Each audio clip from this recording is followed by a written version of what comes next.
pemotongan, ya. Jadi ini pemotongan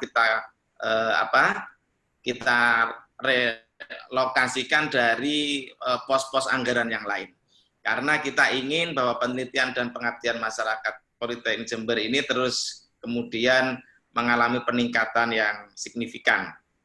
Termasuk upaya-upaya yang terus didorong untuk memenuhi kriteria-kriteria standarisasi dari kinerja inovasi di institusi pendidikan tinggi yang secara berkala ini kemudian dilakukan asesmen oleh Kementerian Riset dan Teknologi, Badan Riset dan Inovasi Nasional atau BRIN. Kemudian ini kami berharap P3M mengomandani dan kemudian segera bisa bekerja sama dengan unit-unit terkait untuk melakukan tracing dan pengisian instrumen-instrumen tersebut. Tentu pengisian dan apa yang kita sampaikan di dalam isian penilaian inovasi itu tidak lepas dari kinerja dari Bapak Ibu sekalian, para staf dosen Politeknik Jember yang terus berkarya dan menunjukkan kinerja yang maksimal di dalam kegiatan penelitian dan pengabdian pada masyarakat. Bapak Ibu sekalian, tentu di masa wabah pandemi COVID-19 ini, pengabdian-pengabdian yang sekiranya bisa manifestasikan dan diwujudkan di dalam bentuk-bentuk kepedulian kita, awareness kita terhadap penanganan atau keterlibatan kita di dalam memberikan kontribusi untuk penanganan wabah COVID-19 ini tentu akan sangat diharapkan oleh masyarakat dan pemerintah. Oleh karena itu, topik-topik yang terkait dengan itu saya kira juga bisa kemudian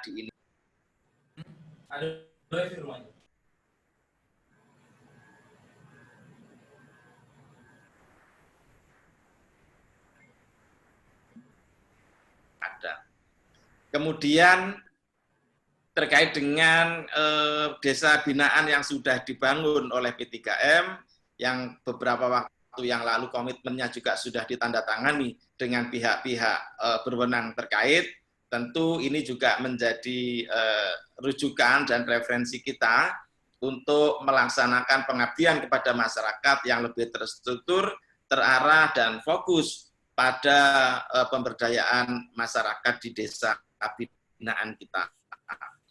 Bapak Ibu sekalian, tentu guna meningkatkan kualitas penelitian dan pengabdian kepada masyarakat, maka tensi kita untuk mengindahkan dan mengikuti standar-standar yang sudah ditetapkan oleh pemerintah. Terakhir, Kementerian Pendidikan dan Kebudayaan sudah merilis dan menerbitkan Permen nomor 3 2020 yang baru terbit Januari kemarin tentang standar nasional pendidikan tinggi yang salah sekiannya, jadi besarnya ya, 8 standar di penelitian dan 8 standar di pengabdian kepada masyarakat, itu yang perlu kita rujuk, kita jadikan acuan bagaimana pengabdian kepada masyarakat yang dilakukan oleh seluruh sivitas Politeknik Negeri Jember mengikuti standar yang sudah ditetapkan, dan harapannya kemudian nanti akan membawa pada impact terdongkraknya atau tercapainya indikator kinerja institusi kita untuk membawa kinerja mandiri pada penelitian dan unggul pada pengabdian pada masyarakat. Bapak Ibu sekalian, mungkin itu yang bisa kami sampaikan. Mudah-mudahan di tahun 2020 ini kita tetap bisa berkarya dengan baik, meskipun dengan segala keterbatasan-keterbatasan yang ada akibat pembatasan sosial karena dampak COVID-19 ini. Mudah-mudahan semua proses yang sudah dilakukan dan diinisiasi oleh P3M bisa dilaksanakan sesuai dengan waktu yang sudah ditetapkan, kemudian output kegiatan juga bisa kita capai dan kemanfaatannya bisa dirasakan sepenuhnya oleh seluruh pemangku kepentingan kita, khususnya masyarakat yang menjadi ruang lingkup dari kegiatan pengabdian kepada masyarakat kita. Baik Bapak Ibu sekalian, sesuai dengan yang disampaikan oleh Ibu Koordinator bahwa kami diminta untuk membuka acara ini, kami akan buka secara daring dengan mengucap Bismillahirrahmanirrahim. Maka kegiatan sosialisasi pengabdian kepada masyarakat Politeknik Negeri Jember tahun 2020 yang dilaksanakan secara daring selama 2 hari, secara resmi kami nyatakan dibuka. Semoga Allah Subhanahu wa Ta'ala melimpahkan seluruh hidayah dan petunjuknya kepada kita sekalian, sehingga kita bisa melaksanakan seluruh program-program yang sudah dicanangkan oleh pemerintah, oleh Politeknik, dan oleh P3M khususnya di dalam kaitannya dengan program penelitian dan pengabdian masyarakat, bisa kemudian kita laksanakan dengan sebaik-baiknya. Demikian yang bisa kami sampaikan, mohon maaf jika ada kurangnya. Wallahu muwaffiq ila aqwamit thoriq. Assalamualaikum warahmatullahi wabarakatuh. Waalaikumsalam warahmatullahi wabarakatuh. Waalaikumsalam warahmatullahi wabarakatuh. Terima kasih kepada Bapak Surateno Eskom Hemkom yang dalam hal ini mewakili Direktur Politeknik Negeri Jember telah memberikan sambutan dan sekaligus membuka acara sosialisasi proposal pengabdian kepada masyarakat. Insya Allah dari arahan masukan yang telah disampaikan oleh Bapak Wadir 1, semoga ke depan kami bisa melaksanakan semua amanah yang disampaikan tadi, dan insya Allah kami siap untuk meningkatkan prestasi dan nilai yang akan kita tingkatkan di tahun mendatang dari P3M. Dan khususnya yang kabar sangat menggembirakan buat kita semuanya, tentunya kepada Bapak Ibu peserta juga yang hadir di sini, adalah terkait dengan tidak ada pemotongan untuk pendanaan ya, dana dari Politeknik Negeri Jember yang diprioritaskan untuk P3M, sehingga karya-karya Bapak Ibu semuanya ke depan bisa ditingkatkan lebih tinggi lagi. Baik Bapak Ibu sekalian, untuk menyingkat waktu, izinkan saya sebagai moderator pada siang hari ini akan mendampingi Bapak narasumber kita, Bapak Dr. Insinyur Budi Haryono, Magister Sains. Beliau akan menyampaikan terkait dengan proposal pengabdian, dana PNBP dan dana DRPM. Untuk itu, sekali lagi kami sampaikan terima kasih kepada Bapak Ibu sekalian peserta seminar yang dimanapun Bapak Ibu berada, yang sudah bergabung dan sudah menyempatkan waktu di tengah-tengah WFH kita. Untuk selanjutnya kami persilahkan yang terhormat Bapak Dr. Insinyur Budi Haryono, Magister Sains. Bapak akan kami berikan waktu kurang lebih 90 menit untuk bisa menyampaikan materi kepada peserta. Selanjutnya setelah materi selesai, dimohon Bapak Ibu bisa memberikan umpan balik atau tanya jawab dalam hal ini. Kepada yang terhormat Bapak Dr. Insinyur Budi Haryono, MSI, kami persilahkan.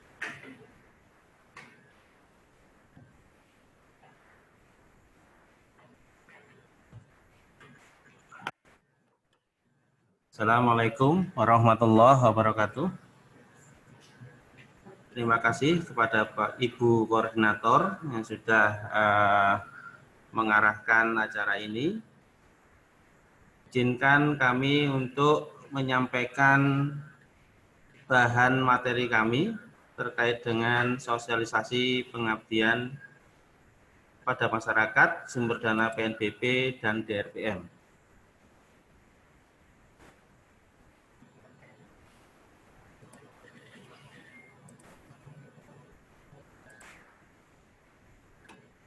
Bapak dan Ibu, insya Allah kami diberi waktu 90 menit. Mudah-mudahan waktu ini tidak terlewati karena ini bulan puasa. Mudah-mudahan saya diberi kekuatan untuk menyampaikannya. Jadi kalau kuliah ini insya Allah 2 SKS Bapak dan Ibu. Sesuai dengan arahan Bapak Wadir 1, mohon maaf ini di awal pertemuan ini kami ingin mengajak Bapak Ibu untuk mengetahui terkait dengan kontrak kerja antara Direktur Politeknik Negeri Jember dengan P3M. Jadi secara umum kontrak kerja sebetulnya hanya ada 2. Turunannya ada 12. Ada 2 itu terkait dengan peringkat kinerja penelitian dan peringkat kinerja pengabdian.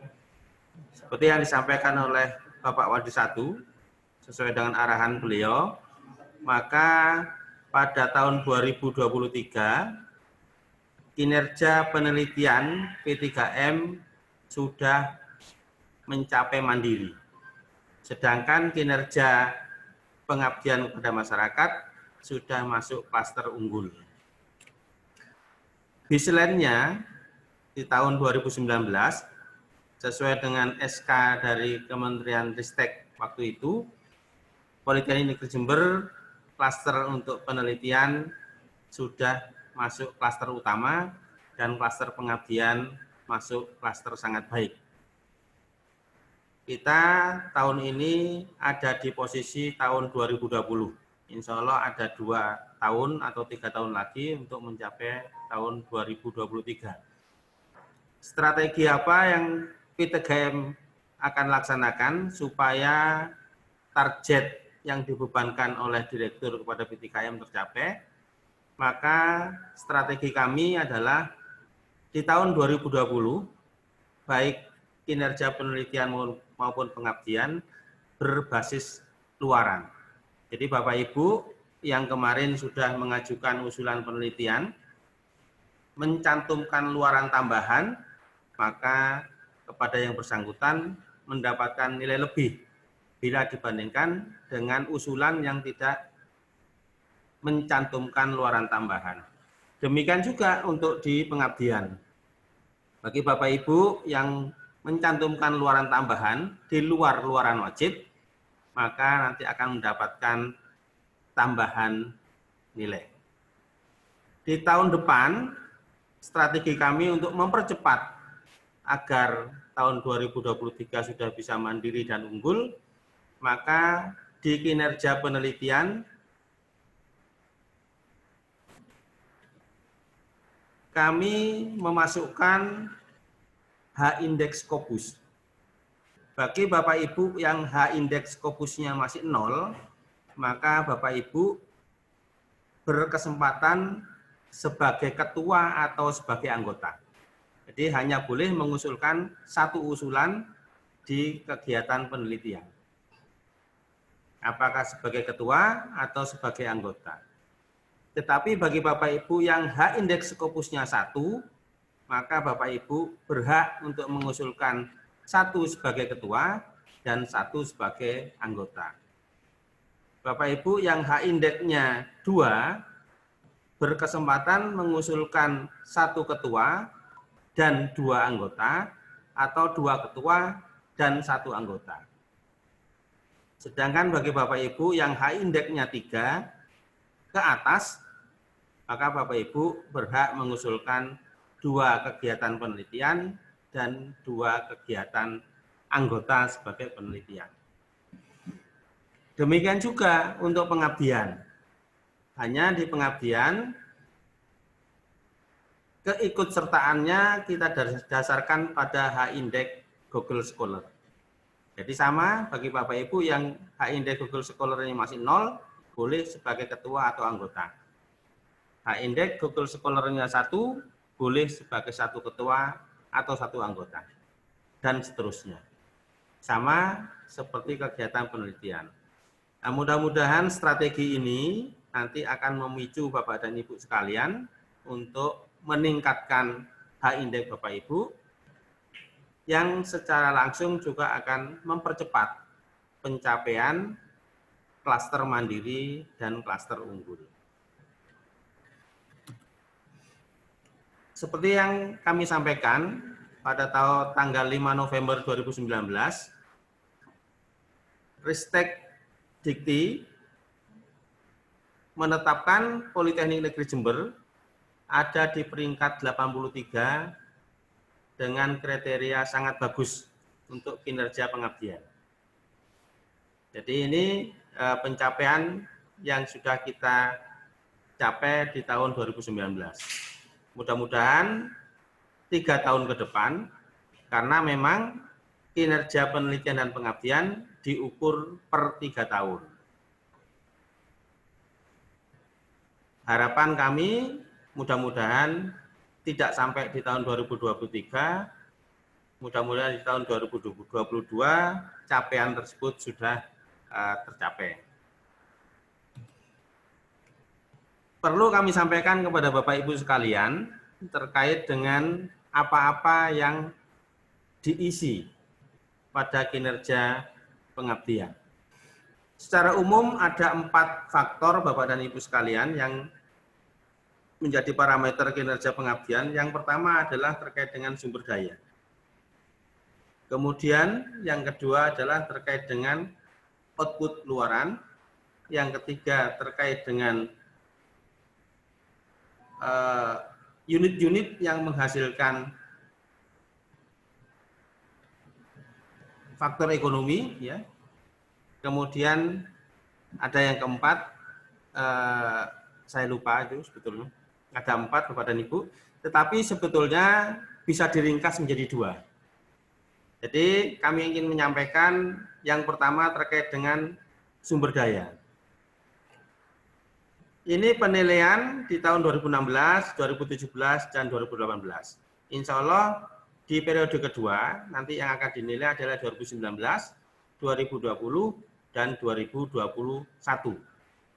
Pengabdian dana DRPM kita mendapatkan 16 judul di tahun 2016, 2017 turun 10 judul, dan di 2018 naik lagi menjadi 16 judul.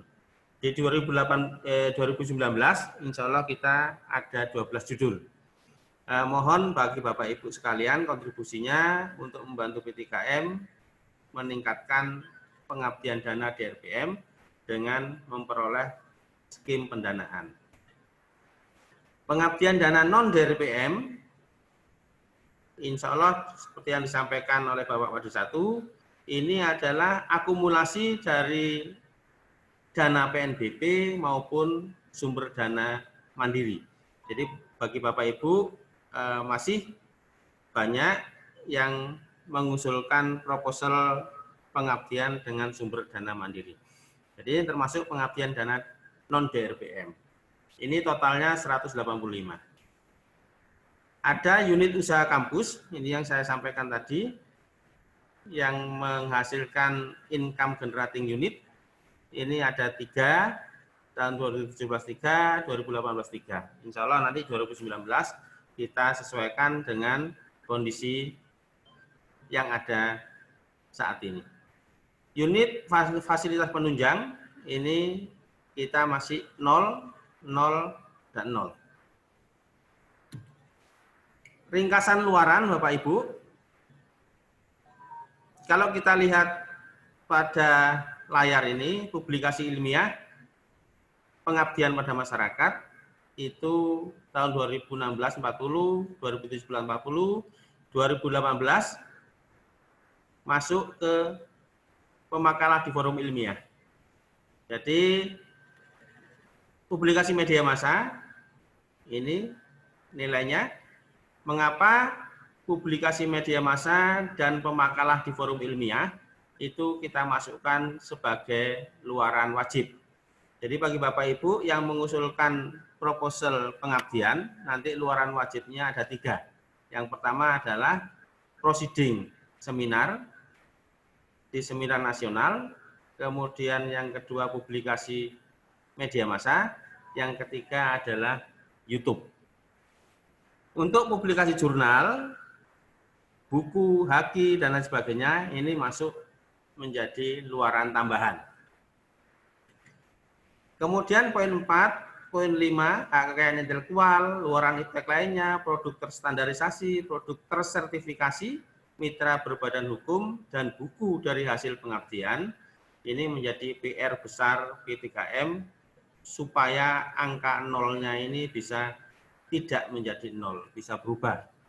Oleh karenanya, tentu kami di PTKM akan memberikan penghargaan tambahan kepada Bapak Ibu yang memasukkan luaran tambahan apakah jurnal, haki, luaran iptek lainnya, produk terstandar, produk tersertifikasi, mitra berbadan hukum, dan buku.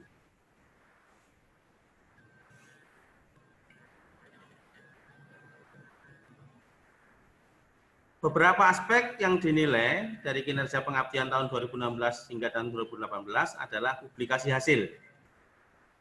Kemudian haki, produk, dan kemitraan. Kemudian ada buku. Kemudian ada mitra dari Bapak Ibu sekalian. Kemudian luaran iptek lainnya. Luaran iptek lainnya ini bisa teknologi tepat guna, model, prototipe, karya desain, seni kriya, dan sebagainya. Bapak dan Ibu, insya Allah di pertemuan berikutnya kita juga mengagendakan terkait dengan sosialisasi haki, nanti akan lebih difokuskan kepada output dari penelitian dan pengabdian. Seperti yang sudah disampaikan di slide sebelumnya. Apakah haki, luaran iptek lainnya, produk terstandar, produk tersertifikasi, mitra berbadan hukum, dan lain sebagainya.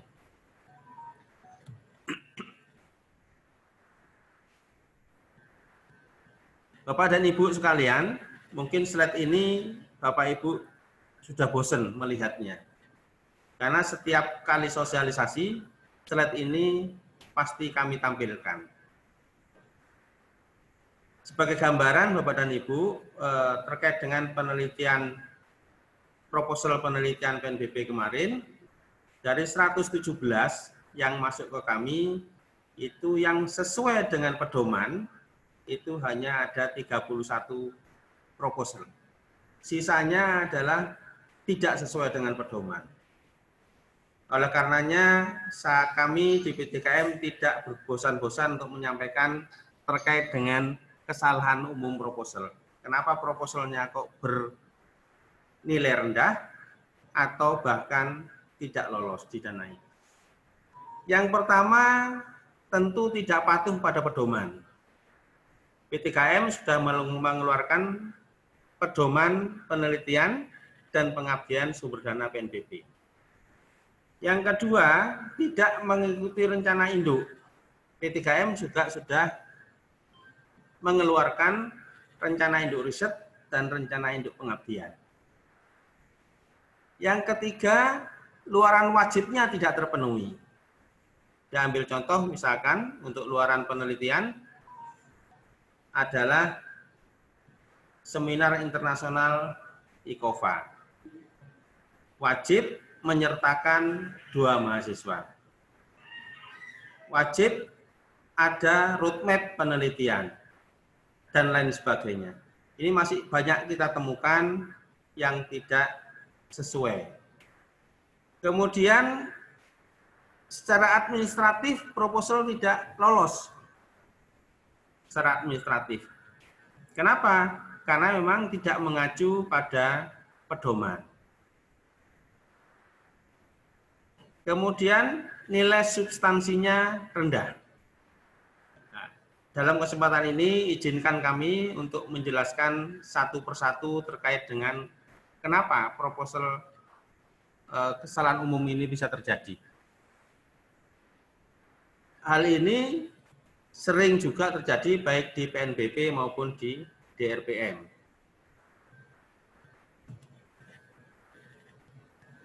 Rencana strategis pengabdian atau Renstra PPM ini seperti yang disampaikan oleh Bapak Wadil 1, insya Allah di akhir tahun ini kita juga harus mengagendakan untuk membuat rencana strategis pengabdian baru mulai tahun 2021 hingga 2025. Bapak dan Ibu, perlu kita sadari bersama bahwa rencana induk ini dibuat dan dibangun bersama semua jurusan yang ada di Politeknik Negeri Jember. Oleh karenanya, karena ini dibuat bersama-sama, disepakati bersama-sama, mestinya ini juga menjadi acuan wajib sebelum Bapak Ibu membuat usulan pengabdian atau bahkan penelitian. mungkin perlu juga dalam kesempatan ini kami mengingatkan kembali kepada Bapak Ibu bahwa secara umum Renstra PPM Poliji ini terdiri atas 4 fokus. Yang pertama adalah fokus ekonomi, fokus pelestarian sumber daya alam, lingkungan hidup, dan pengelolaan bencana, fokus kesejahteraan rakyat, fokus kewilayahan. Dikarenakan pada saat ini ada pandemi COVID-19, seperti yang disampaikan oleh Bapak Wadir 1, maka ditambahkan satu fokus, yaitu fokus percepatan penanganan COVID-19. Kalau kita lihat dari fokus-fokus ini Bapak Ibu, pengabdian yang Bapak Ibu usulkan itu banyak yang ada di fokus 1, ekonomi. Kemudian banyak di fokus kesejahteraan rakyat. Sementara fokus pelestarian sumber daya alam, lingkungan hidup, pengelolaan bencana, dan kewilayahan belum banyak yang mengusulkan. Oleh karenanya ada baiknya pada kesempatan ini kami memaparkan apa itu fokus-fokus tersebut. Roadmap sasaran pengabdian pada masyarakat, fokus ekonomi. Jadi bahasa yang ada di slide ini kami persiskan dengan yang ada di buku RIP atau Riset Induk Pengabdian. Pengabdian kepada masyarakat berbasis ekonomi dengan penguatan kewirausahaan.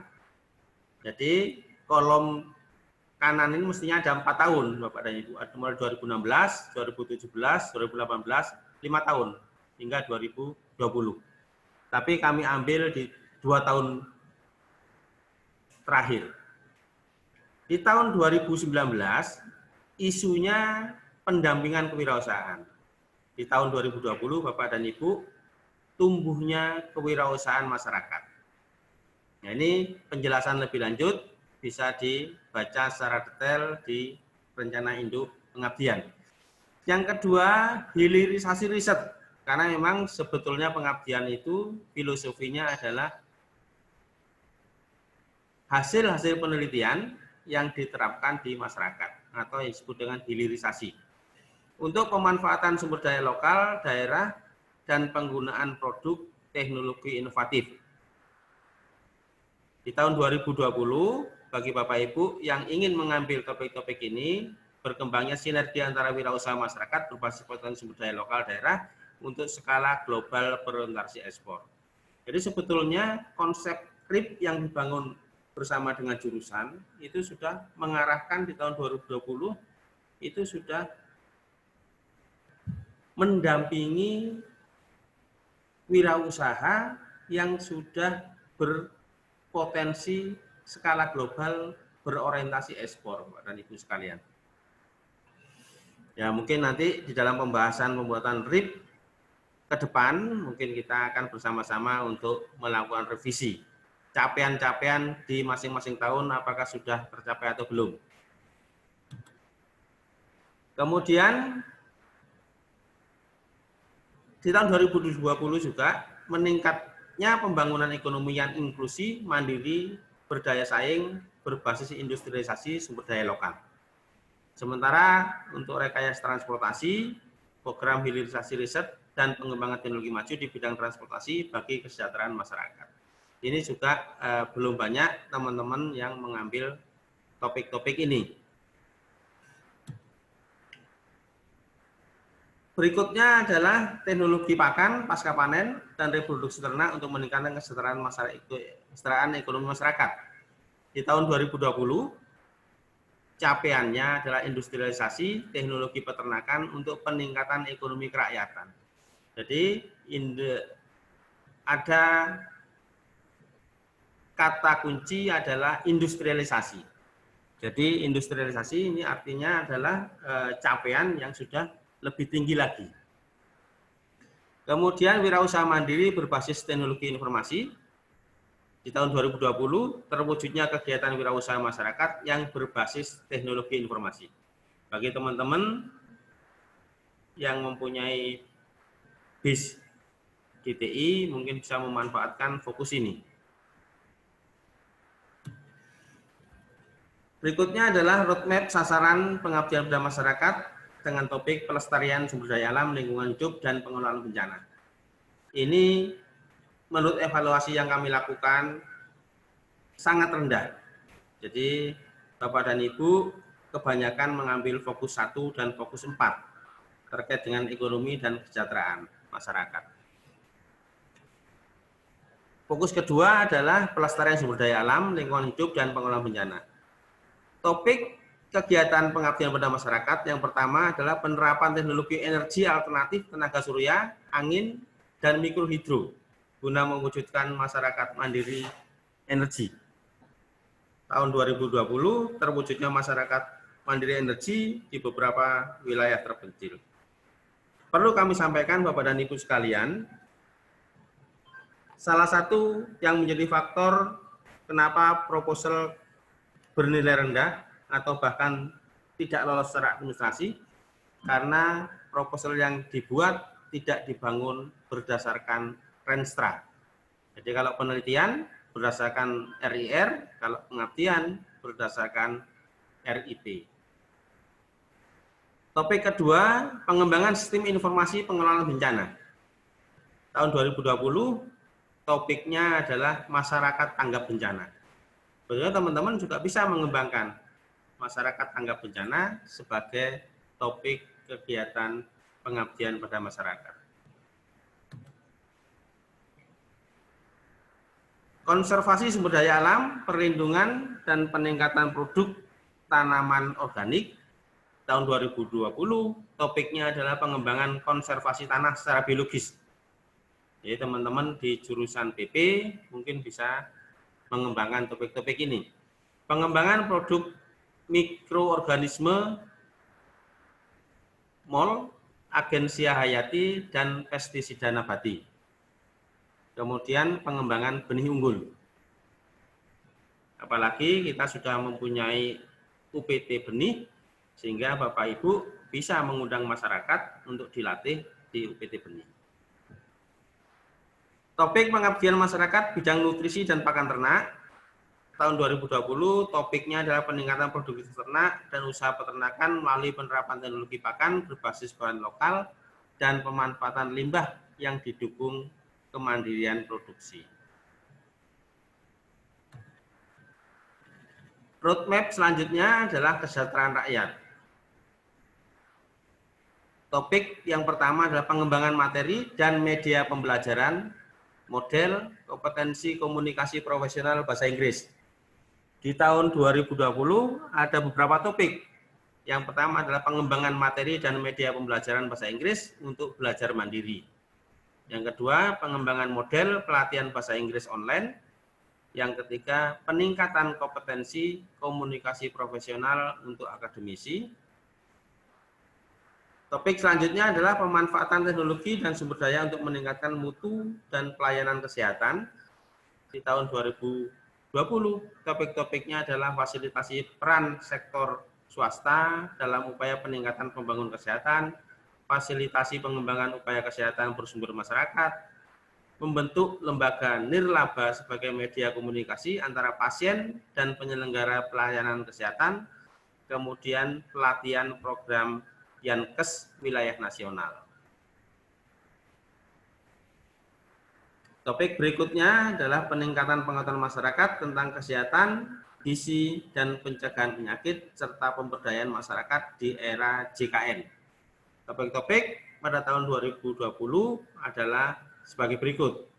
Penyuluhan kesehatan pada pasien dengan tidak menular di fasilitas kesehatan, tingkat lanjutan untuk mencegah kondisi yang lebih buruk, pendidikan kesehatan terkait dengan kesiapan menghadapi menopause pada wanita, pemberdayaan masyarakat, polisi berperilaku sehat bagi diri sendiri dan lingkungan kerja, terapi psikologis pasien kanker payudara, penyuluhan dan pelatihan gizi dan kesehatan di wilayah nasional. Ini topik-topik yang sudah ditetapkan jurusan terkait dengan topik penelitian kesejahteraan masyarakat. Topik berikutnya adalah peningkatan taraf sosial ekonomi peternakan dan manajemen produksi peternakan. di tahun 2020. Topiknya adalah pemanfaatan peternakan untuk meningkatkan kesejahteraan ekonomi masyarakat. Topik berikutnya adalah peningkatan pengetahuan masyarakat akan pemanfaatan teknologi informasi untuk menunjang kesejahteraan. Tahun 2020, topiknya adalah rintisan desa mandiri teknologi informasi. Ini sebetulnya topik-topik ini sudah ditentukan secara bertahap oleh jurusan yang ada di Politeknik Negeri Jember. Jadi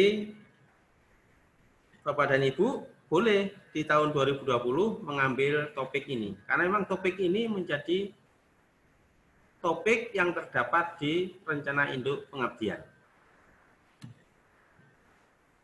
Selanjutnya adalah roadmap sasaran kewilayahan. Yang topik pertama adalah pengembangan komunitas bahasa internasional, teknologi dan pariwisata berbasis kewilayahan. Tahun 2020 terwujudnya desa mandiri pariwisata berbasis teknologi dan bahasa internasional. Jadi Bapak dan Ibu, Desa Kemuning Lor sebagai desa binaan Politeknik Negeri Jember juga bercita-cita menjadi desa mandiri pariwisata. Karena memang potensi pariwisata di Desa Kemuning Lor cukup banyak. Topik selanjutnya adalah pengabdian kepada masyarakat berbasis kewilayahan, terwujudnya desa mandiri ekonomi dan pariwisata.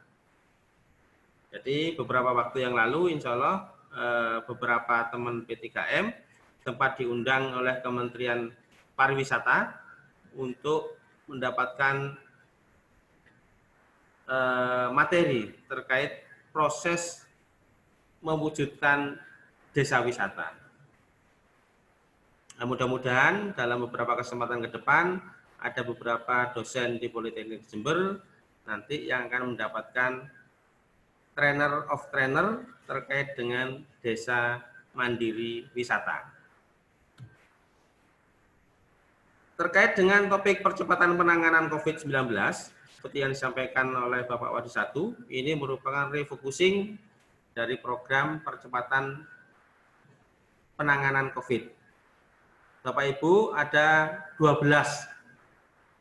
kegiatan sebetulnya, ini yang tergabung dalam kegiatan penelitian dan pengabdian yang dimasukkan di prioritas pandemi COVID-19. Yang pertama adalah produksi disinfektan, kemudian produksi hand sanitizer, kemudian prototipe mobile disinfektan, kemudian pembuatan rapid test kit, dan lain sebagainya. Bagi Bapak dan Ibu sekalian yang mengambil topik-topik ini, karena ini memang menjadi prioritas nasional, kami juga menempatkan terkait topik-topik ini menjadi topik prioritas.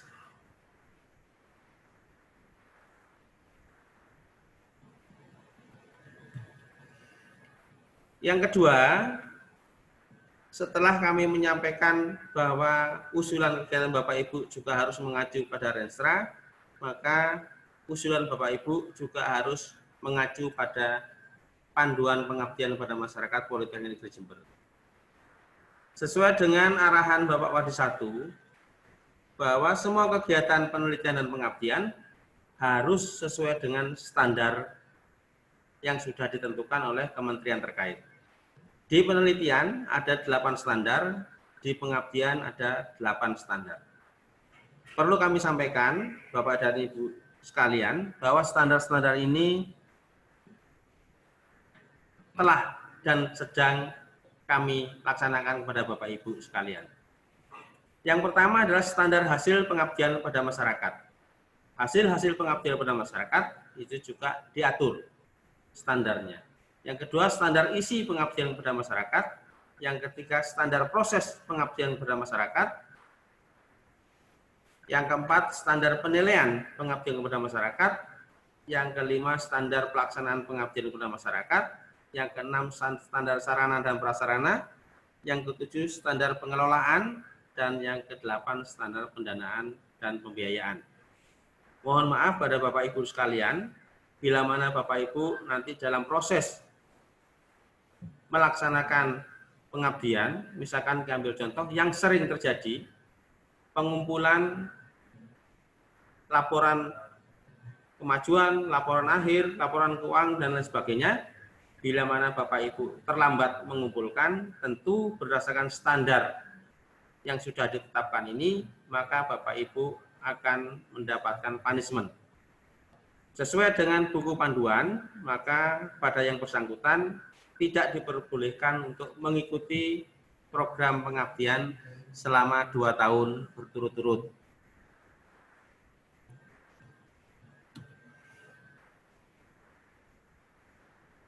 Bapak dan Ibu, buku panduan ini dibuat untuk diindahkan, tetapi ada beberapa juga yang masih ditemukan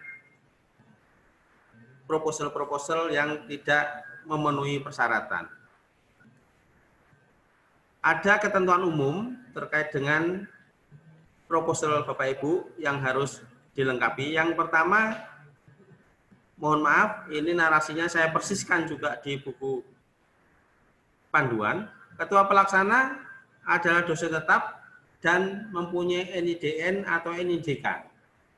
Anggota pelaksana juga adalah dosen yang mempunyai NIDN dan NIDK. Tim pelaksana harus mempunyai Sinta ID. Kemudian yang keempat, dosen yang mendapatkan pendanaan pengabdian kepada masyarakat sumber dana DRPM sebagai ketua diperbolehkan menjadi anggota program pengabdian sumber dana PNBP. Jadi sama seperti dengan penelitian, bagi Bapak Ibu yang sudah mendapatkan dana DRPM diperbolehkan menjadi anggota. Usulan dilakukan melalui tautan Google Form yang sudah disediakan dengan batas waktu yang kita tentukan. Alhamdulillah kemarin di seleksi penelitian kita mendapatkan 117 dosen yang mendaftarkan melalui Google Form. Yang keenam, setiap dosen hanya dapat mengusulkan 1 usulan, baik sebagai ketua maupun sebagai anggota untuk tahun ini. Tetapi bagi tahun depan, bagi Bapak Ibu yang mempunyai H-Index Google Scholar 0, ya hanya bisa mengusulkan sebagai ketua maupun sebagai anggota. Tapi kalau Google Scholar-nya 1 bisa sebagai ketua dan anggota, Google Scholar-nya 2 bisa sebagai 2 ketua atau 1 anggota, atau 1 ketua 2 anggota, dan Google Scholar-nya di atas 3 atau sama dengan 3 bisa mengusulkan 2 ketua dan 2 anggota. Nah, mudah-mudahan Bapak dan Ibu, mari bersama-sama meningkatkan H-Index kita. Bagaimana caranya supaya H-Index kita naik? Ya, kita harus bekerja sama di antara kita atau di antara kelompok riset kita. Jadi Bapak dan Ibu boleh mensitasi hasil-hasil penelitian yang kita hasilkan. Jadi bagi Bapak Ibu yang mensitasi hasil penelitian kita, maka H-Index-nya adalah otomatis akan menjadi naik. Kalau artikel atau jurnal tersebut masuk ke Scopus, maka H-Index Scopus akan naik. Tapi kalau masuk di Google Scholar, maka H-Index di Google Scholar yang naik. Poin 7, Bapak Ibu, apabila karena sesuatu hal Bapak Ibu tidak bisa memenuhi luaran-luaran yang sudah ditetapkan atau bahkan tidak bisa menyelesaikan, maka sesuai dengan standar yang sudah kita kemukakan tadi, maka kepada yang bersangkutan tidak diperkenankan untuk mengikuti program pengabdian 2 tahun berturut-turut. Kemudian yang ke-8, P3KM melakukan pengawasan internal atas proses pengabdian kepada masyarakat. Pertanggungjawaban dana program pengabdian mengacu pada SBK yang dikeluarkan oleh Kementerian Keuangan. Yang ke-10 adalah peserta wajib mencantumkan ucapan terima kasih pada sumber pendanaan pada setiap bentuk luaran, apakah publikasi, poster, media massa, dan lain sebagainya.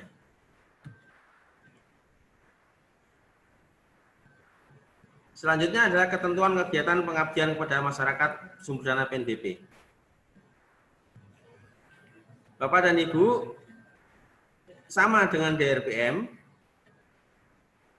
kalayak sasarannya adalah masyarakat produktif secara ekonomi, yang pertama. Yang kedua adalah masyarakat yang belum produktif secara ekonomi. Yang ketiga, masyarakat yang tidak produktif secara ekonomi. Masyarakat-masyarakat itu bisa kita kelompokkan sebagai berikut. Kalayak sasaran masyarakat yang produktif secara ekonomi seperti kelompok perajin, kelompok nelayan, kelompok tani, kelompok ternak, UKM, UMKM, dan lain sebagainya. Mitra sasaran yang mengarah pada bidang produktif ini disyaratkan minimal 5 orang. Seperti kelompok dasawisma, Pokdarwis, kelompok PKK, kelompok pengajian, kelompok ibu-ibu rumah tangga, dan lain sebagainya. Jadi ada 5 mitranya. 5 orang maksudnya. Jadi ada 5 orang yang membentuk satu kelompok untuk mengarah kepada ekonomi produktif. Mitra sasaran masyarakat yang tidak produktif secara ekonomi, misalnya PAUD, SD, SMP, SMK, dan lain sebagainya. Karang Taruna, ibu rumah tangga, kelompok anak jalanan, RT RW, posyandu, pesantren, dan lain sebagainya. Jadi mitra-mitra ini yang bisa kita jadikan sebagai mitra. Jenis permasalahan Bapak dan Ibu sekalian, apabila ditujukan kepada masyarakat produktif secara ekonomi atau calon wirausaha baru, maka Bapak Ibu wajib memasukkan 2 bidang di antara 3 bidang. Jadi, misalkan mitranya adalah kelompok tani atau UMKM, maka Bapak Ibu dari 3 bidang ini minimal 2 bidang. Yang pertama bidang produksi, yang kedua manajemen usaha, dan yang ketiga pemasaran. Apabila 3-tiganya ini juga menjadi bagian daripada kegiatan pengabdian kepada masyarakat, tentu akan menjadi lebih baik. Tetapi tidak boleh Bapak dan Ibu hanya memperbaiki bidang produksi tanpa memperbaiki bidang usaha atau pemasaran. Demikian seterusnya. Untuk kegiatan yang tidak bermuara pada bidang ekonomi, seperti PAUD, SD, SMP, SMK, Karang Taruna, dan lain sebagainya, maka Bapak dan Ibu wajib menyelesaikan 2 bidang di antara beberapa bidang ini. Apakah peningkatan pelayanan, apakah peningkatan ketentraman masyarakat, memperbaiki dan membantu fasilitas layanan, dan lain sebagainya. Jadi minimal ada 2 bidang kegiatan yang dikerjakan di usulan tersebut. Sama untuk sumber dana DRPM juga mengacu seperti ini, karena memang petunjuk ini dari turunan buku panduan edisi 12 DRPM. Seperti yang kami sampaikan di awal, untuk luaran wajib Bapak dan Ibu adalah artikel ilmiah yang dipublikasikan melalui jurnal ber-ISSN atau proceeding ber-ISBN dari Seminar Nasional. 1 artikel media massa, kemudian video kegiatan. Jadi Bapak Ibu tidak boleh nanti di usulannya luaran wajibnya hanya 1 dari 3 atau 2 dari 3. Wajib 3-tiganya. Karena ini luaran wajib. Luaran tambahannya adalah 1 artikel jurnal pengabdian kepada masyarakat, atau 1 KI, atau 1 buku ber-ISBN, atau 1 bahan ajar. Luaran tambahan dan luaran wajib ini masuk di sistem penilaian nantinya. Apa itu KI? KI ada 9. Yang pertama adalah paten. Yang kedua paten sederhana. 3 perlindungan varietas tanaman. 4 hak cipta. 5 merek dagang. 6 rahasia dagang. 7 desain produk industri, 8 indikasi geografis, 9 perlindungan desain tata letak sirkuit terpadu. Insya Allah Bapak dan Ibu sekalian, untuk kekayaan intelektual KI ini, kedepannya kita akan mengagendakan sosialisasi terkait dengan KI. Pengusulan pengabdian kepada masyarakat sumber dana PNBP. Jadi sama dengan penelitian, Bapak Ibu juga harus ada identitas, halaman identitas. Isinya adalah NIDN, NIDK, dan lain sebagainya. Identitas usulan, mulai dari fokus pengabdian, judul, tahun usulan, dan lain sebagainya.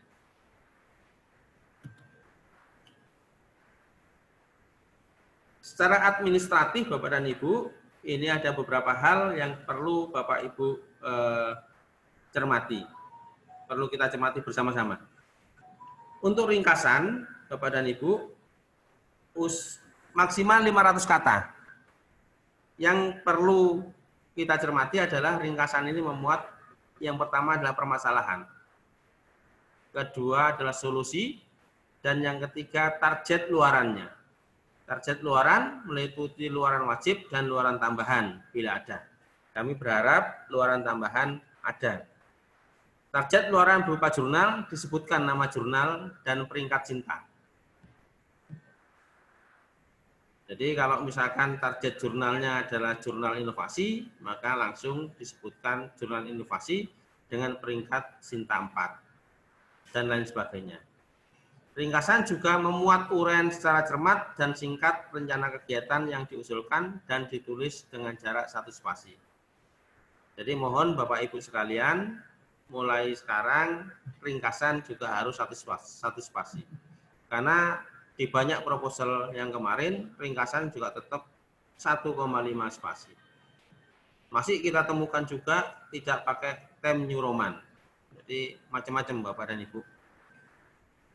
Yang kedua, unggah proposal lengkap dengan nama PNBP _NIDN ketua nama ketua pengusul .pdf.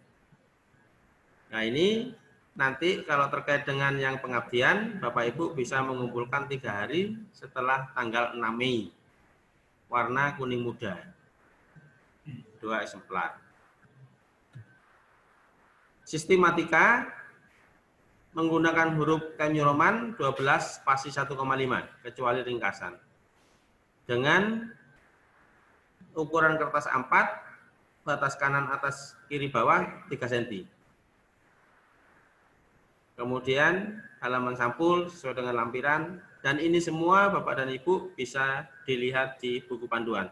Buku panduan yang kita berikan sudah dalam bentuk Word, sehingga Bapak Ibu langsung bisa dijadikan template. Bagian pendahuluan. Bagian pendahuluan maksimum 2000 kata, berisi analisis situasi dan permasalahan. Jadi Bapak dan Ibu perlu menjelaskan terkait dengan analisis situasi dan permasalahan. Kalau lebih teknis atau lebih rinci, maka 1 pendahuluan, 1.1 analisis situasi, 1.2 permasalahan. Analisis situasi menggambarkan kondisi pra dan pasca pengabdian. Akan lebih baik lagi kalau didukung oleh data-data kuantitatif. Bisa dilengkapi dengan foto-foto, dengan solusi yang mengandung iptek. Jadi kata kuncinya, solusinya harus mengandung iptek, Bapak Ibu sekalian. Artinya apa? Kalau mengandung iptek, tentu harus mengandung ilmu pengetahuan dan teknologi. Jadi kalau Bapak Ibu mendesiminasikan teknologi, maka teknologi tersebut merupakan bagian dari karya Ibu sekalian. Misalkan kita mendesiminasikan alat pemasak, kita beli panci dari toko, maka kandungan ipteknya kurang. Sehingga hal ini menyebabkan nilai proposal Bapak Ibu juga kurang. Karena tidak ada iptek yang kuat. Solusi permasalahan 1.500 kata berisi uraian semua solusi yang ditawarkan untuk penyelesaian masalah. Apa saja solusinya? Solusinya menyangkut 3 bidang tadi. Bila mana mitranya adalah mitra produktif dan mitra yang mau menuju produktif, maka solusi bidang pertama adalah solusi di bidang produksi. Bapak Ibu bisa menjelaskan. Atau solusi di bidang teknologi. Yang kedua, solusi di bidang manajemen, pengembangan manajemen. Solusi yang ketiga adalah solusi di bidang pemasaran. Apabila Bapak Ibu mencantumkan 3 bidang, tetapi cukup 2 bidang juga boleh. Tapi akan lebih baik kalau 3 bidang. Metode pelaksanaan. Metode pelaksanaan maksimal terdiri atas 2.000 kata yang menjelaskan tahapan atau langkah-langkah dalam melaksanakan solusi yang ditawarkan untuk mengatasi permasalahan mitra. Tahapan-tahapan Bapak Ibu. Akan lebih baik lagi kalau tahapan-tahapan ini nanti bisa digambarkan dalam flowchart. Yang kedua, wajib mengisi uraian kepakaran dan tugas masing-masing anggota tim pengabdian. Jadi Bapak Ibu, di sini ada kepakaran dan tugas masing-masing. Itu artinya ada ketua, ada anggota 1, ada anggota 2, ada mahasiswa 1 dan mahasiswa 2 yang dimasukkan di metode pelaksanaan. Bab 4, luaran dan target capaian. Pada bagian ini pengusul wajib mengisi luaran wajib dan luaran tambahan, tahun capaian dan status pencapaian. Di buku panduan sudah ada grafik atau tabel Bapak dan Ibu. Bapak Ibu tinggal mengisi tabel-tabel tersebut. Sama halnya pada luaran penelitian, luaran publikasi pengabdian kepada masyarakat berupa artikel diwajibkan menyebutkan nama jurnal yang dituju, serta peringkat cinta. Untuk luaran buku harus mencantumkan nama penerbit yang dituju. Alhamdulillah Bapak dan Ibu, Politeknik Negeri Jember sudah mempunyai Policy Pers, sehingga ini bisa dimanfaatkan bagi Bapak Ibu untuk meningkatkan luaran.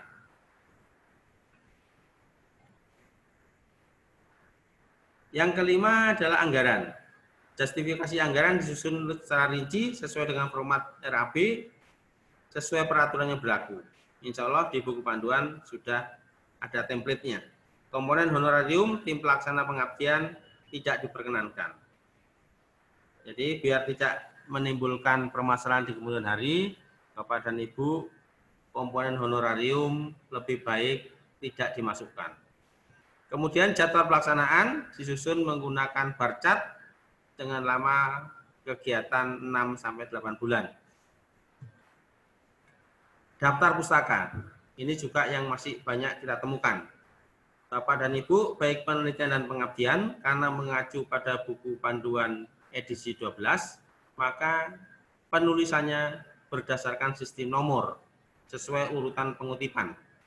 Hanya pustaka yang disitasi pada usulan pengabdian yang dicantumkan. Terkait dengan daftar pustaka, kita memberikan poin yang cukup tinggi Bapak dan Ibu. Apabila di daftar pustaka tersebut ada Bapak Ibu mensitasi dari tim pelaksana, apakah sebagai ketua atau anggota, maka nilainya cukup tinggi.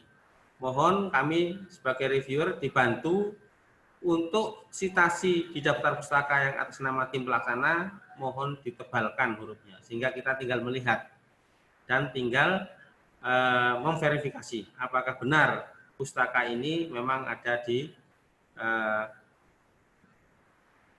benar adanya.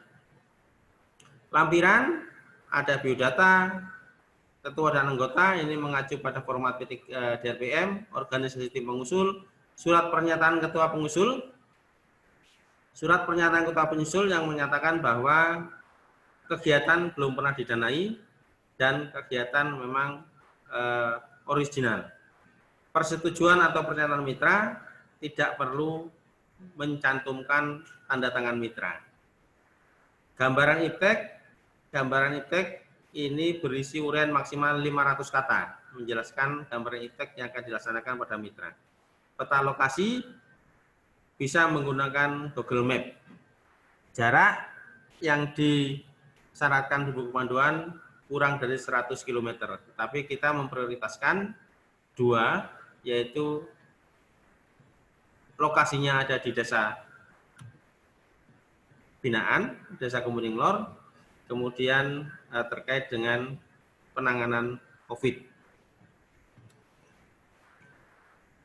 Perlu kami sampaikan kepada Bapak Ibu sekalian, ini penilaian proposal. Apabila Bapak Ibu proposalnya tidak sesuai dengan apa yang dinilai, tentu nilainya juga tidak maksimal. Analisis situasi, seperti kami sampaikan, kondisi mitra saat ini, kemudian persoalan umum yang dihadapi mitra, ini bobotnya adalah 15. Apabila memang analisis situasi itu memang menggambarkan betul kondisi mitra saat ini, kemudian kondisi mitra setelah pasca pengabdian, kemudian di situ ada solusi yang ditawarkan dan lain sebagainya, maka nanti skornya juga akan menjadi tinggi. Permasalahan prioritas mitra dan solusi yang ditawarkan. Ini kecocokan permasalahan, solusi, dan kompetensi tim. Ini nilainya juga cukup tinggi, 15. Antara kecocokan permasalahan, solusi, dan kompetensi tim. Tentu ketiga-tiganya ini menjadi sebuah linearitas. Jadi permasalahannya juga masuk di kompetensi tim pelaksana, solusi yang ditawarkan juga sesuai dengan kompetensi tim pelaksana. Luaran wajib, 1 artikel proceeding ISBN di seminar nasional yang diselenggarakan Polisi, 1 artikel pada media massa cetak, dan video kegiatan. Ini nilainya 20. Bila mana di luaran wajib ini tidak tertera lengkap seperti ini, maka tentu saja luaran wajibnya menjadi tidak terpenuhi. Kalau luaran wajibnya tidak terpenuhi, maka tidak sah. Jadi luaran wajib menjadi harus ada. Target luaran tambahan, 1 artikel jurnal pengabdian masyarakat, 1 kekayaan intelektual, buku ber-ISBN, dan bahan ajar. Kami berharap Bapak dan Ibu semua untuk mencantumkan luaran tambahan. Karena ini juga mempercepat pencapaian P3M untuk menjadi unggul. Mudah-mudahan di tahun 2023 seperti yang sudah ditetapkan Bapak Direktur berdasarkan kontrak kerja dengan P3M menjadi lebih cepat tercapai. Jadi luaran tambahan kegiatan. Ini nilainya 10 Bapak dan Ibu. Tapi kalau 10 ini tidak kita ambil, maka nilainya juga akan menjadi jauh berkurang. Ketepatan metode pendekatan untuk mengatasi permasalahan. Jadi metodenya harus benar-benar bisa mengatasi permasalahan. Rencana kegiatan jelas dan terukur, kontribusi partisipasi mitra. Ini nilainya 15. Kelayakan pelaksana, kualifikasi tim pelaksana, relevansi skill tim, sinergisme tim, pengalaman kemasyarakatan dan sebagainya, nilainya 5. Biaya pekerjaan, kelayakan usulan, bahan habis, peralatan dan perjalanan, nilainya 5. Perlu kami sampaikan Bapak dan Ibu, terkait dengan poin 7 dan poin 4, ini memang sengaja kami masukkan supaya pencapaian untuk menjadi unggul bisa lebih terjamin. Kekinian dan sumber primer pengajuan pustaka. Seperti kami sampaikan, pengabdian adalah hilirisasi penelitian. Bila tidak ada pustaka primer, maka nilainya 0. Pustaka primer itu adalah jurnal, Bapak dan Ibu sekalian. Pustaka tergolong primer dan mutakhir di atas 5 buah. Jadi ada jurnal yang tergolong mutakhir untuk jurnal-jurnal internasional berreputasi mungkin 10 tahun terakhir. Kalau untuk jurnal-jurnal di luar itu 5 tahun terakhir. Jadi kalau sekarang 2020 yang disitasi ya paling tidak 2015. Ini kalau 5 buah, skornya 2. Pustaka tergolong primer dan mutakhir, poin B, ada 5 buah, dengan 1 atau 2 acuan sumber primer dari tim pelaksana, maka akan ketambahan 2 skor. Kalau nanti poin C itu di atas 3, maka ada 3 skor.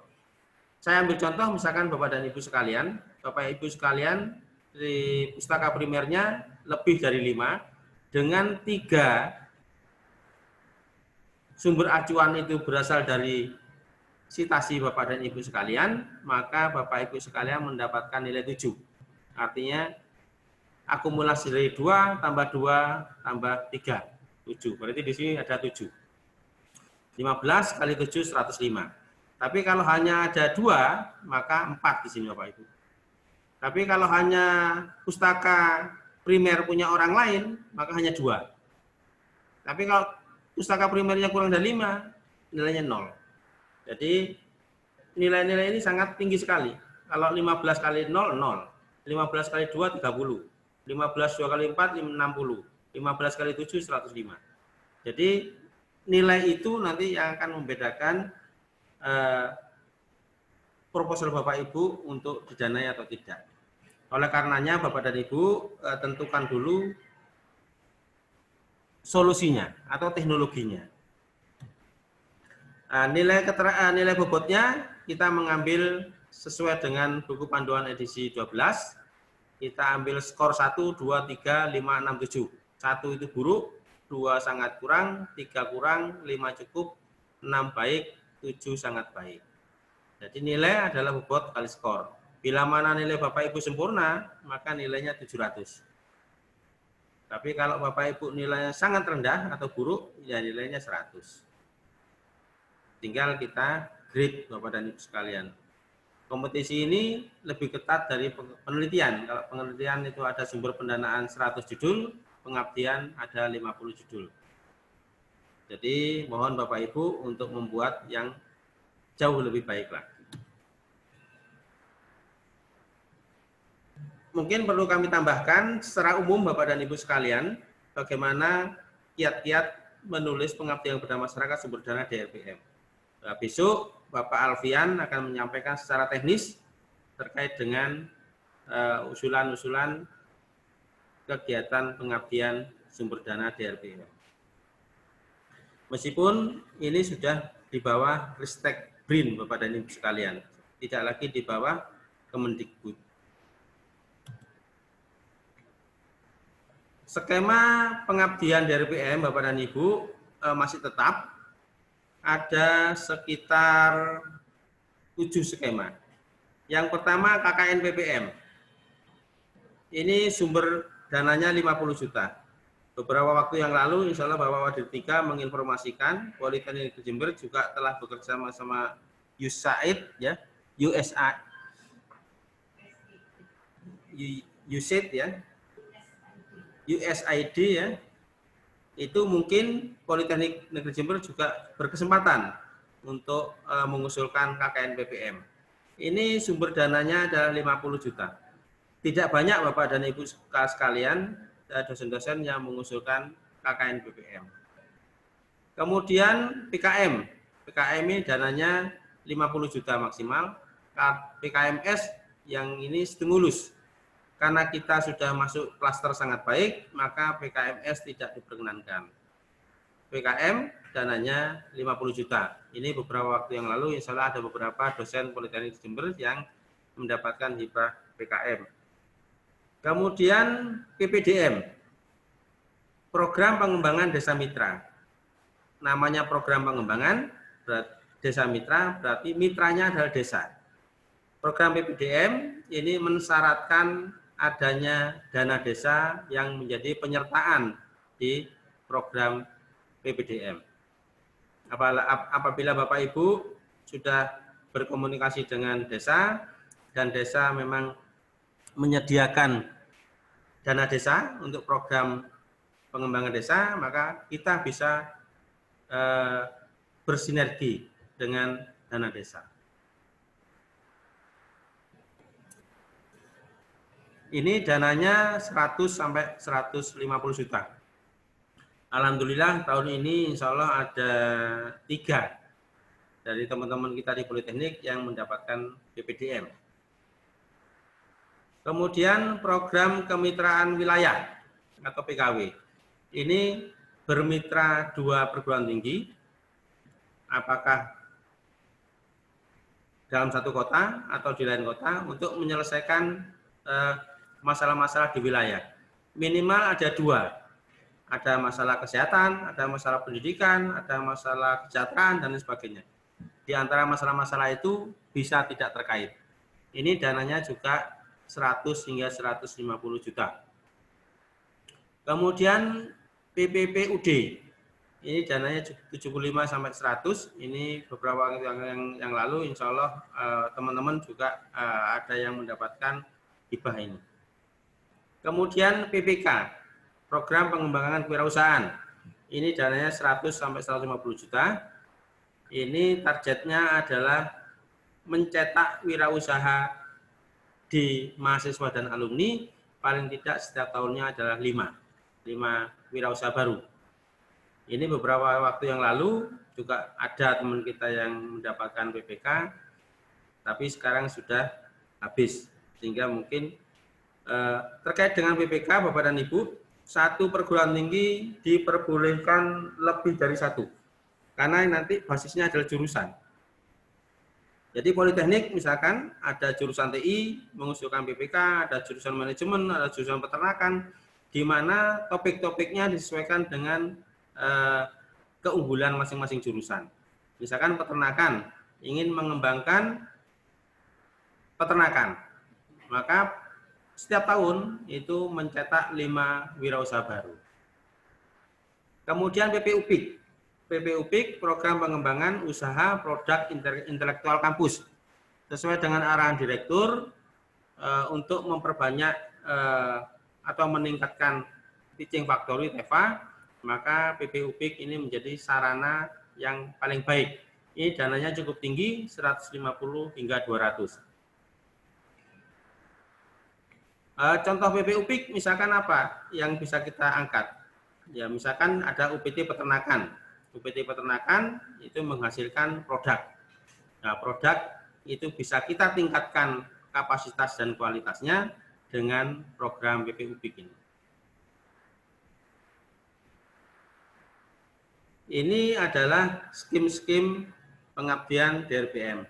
Bapak dan Ibu, kita baru ada di PKM, baru ada di PPDM, dan PPUD. Untuk PKW, PPUPIK, dan PPK di tahun ini kita kosong. Harapan kami, Bapak dan Ibu sekalian, kita juga berkeinginan semua skim-skim ini bisa diusulkan. Karena memang ini menjadi kesempatan kita. Khusus PPUPIK, Bapak dan Ibu, ini mungkin kita berkesempatan untuk mengusulkan karena kita mempunyai unit jasa industri yang perlu kita tingkatkan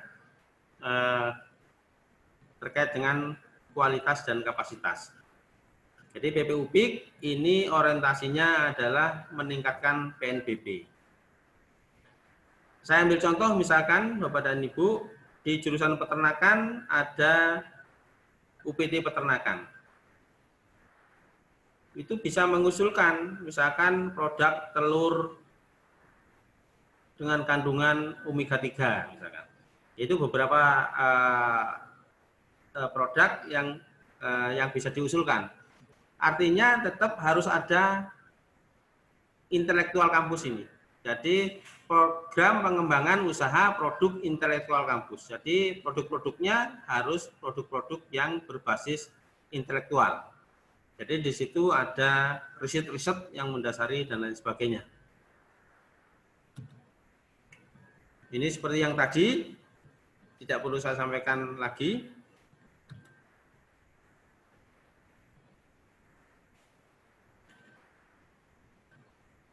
Terkait dengan pertimbangan penyesuaian nama skim, Bapak dan Ibu, sering sekali skim yang kita usulkan tidak pada skim yang semestinya. Ini juga menjadi pertimbangan untuk proposal itu ditolak.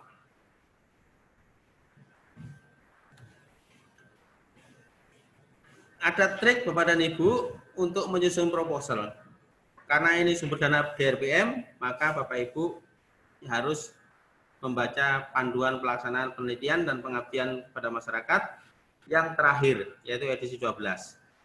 Kita hingga saat ini belum mendapatkan buku panduan revisi terkait dengan buku panduan ini. Artinya masih tetap kita pakai. Yang pertama, baca dulu panduannya. Artinya baca itu ya dipahami Bapak dan Ibu sekalian. Kemudian cari ide dan gagasan. Kemudian buka web simlitakmas.ristekdikti.go.id. Mudah-mudahan ini tidak berubah Bapak Ibu karena kita sekarang menjadi Ristek BRIN. Kita sudah punya username Bapak dan Ibu. Jadi hampir semua dosen punya username dan password dari Ristek Dikti kemarin, dan itu masih kita pakai sekarang.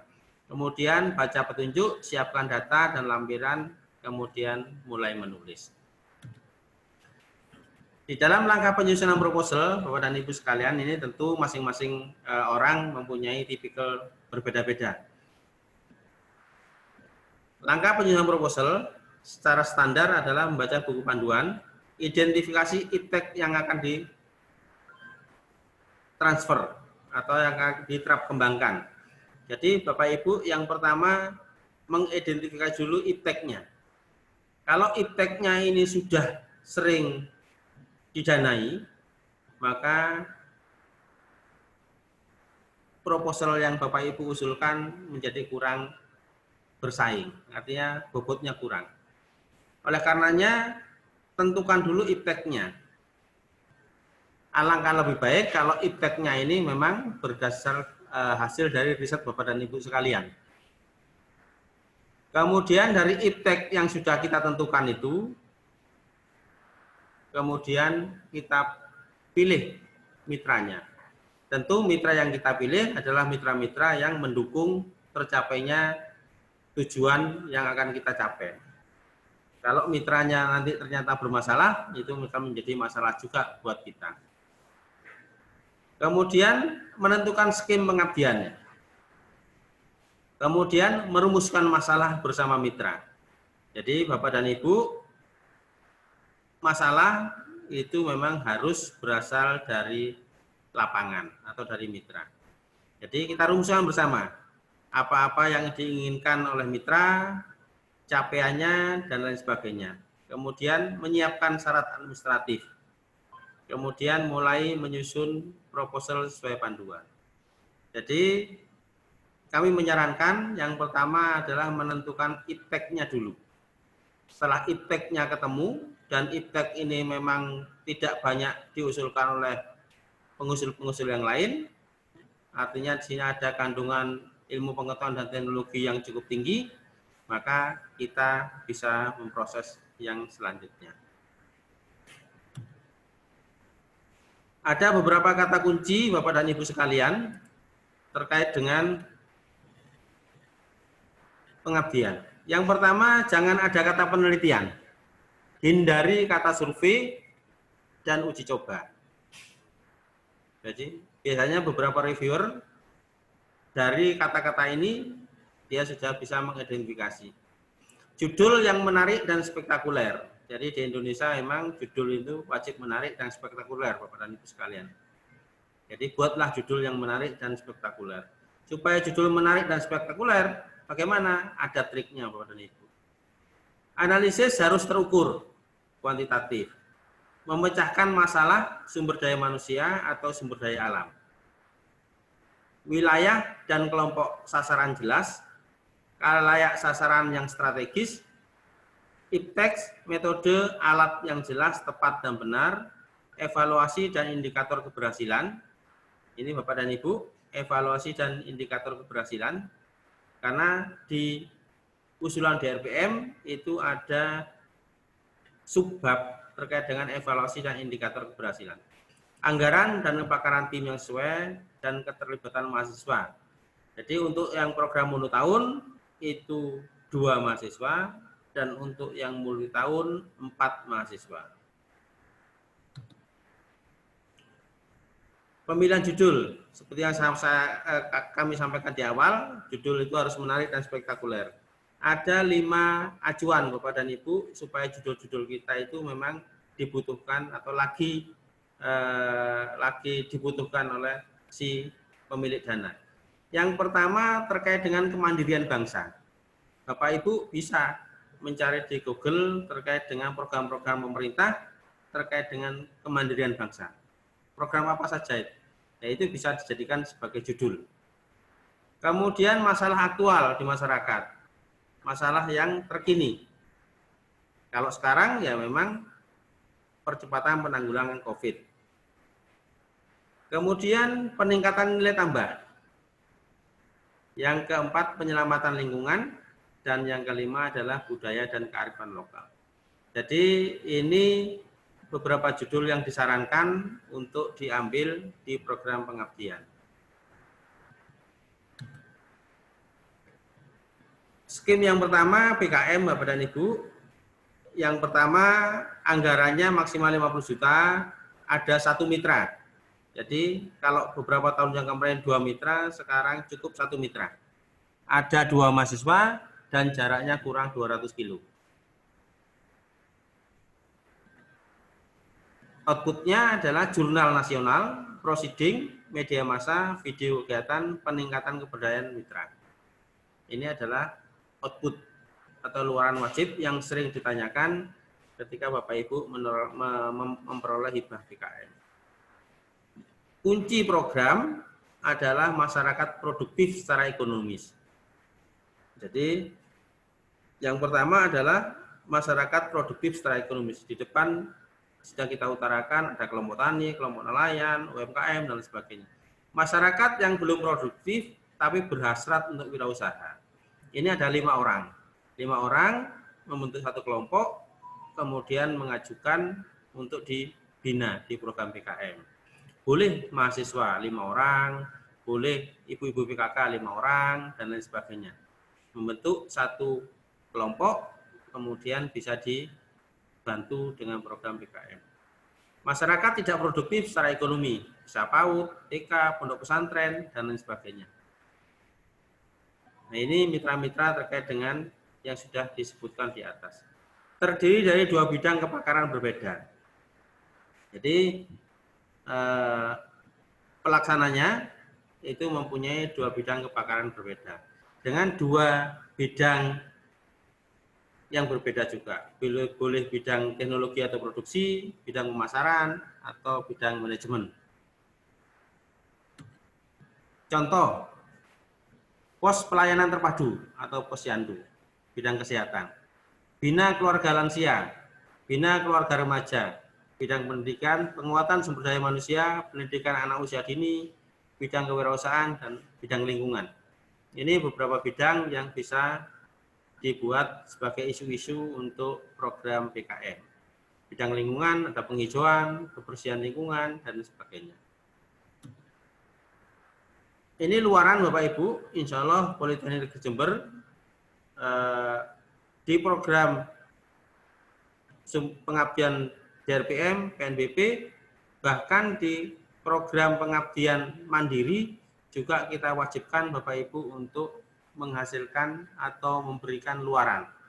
Apakah proceeding atau jurnal. Ini adalah luaran PPM publikasi media massa. Ini publikasi media elektronik.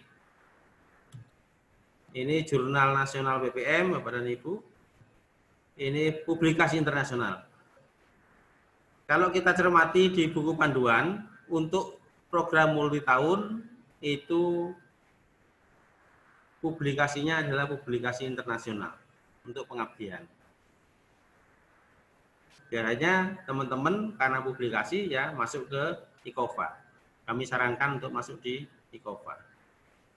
Meskipun demikian, yang monotahun juga tetap kita wajibkan untuk ikut IKOVA. Alhamdulillah dalam beberapa tahun ini produk artikel IKOVA kita cukup banyak. Ini buku Bapak dan Ibu. Ini yang sementara belum dihasilkan dari program-program pengabdian di Politeknik Negeri Jember.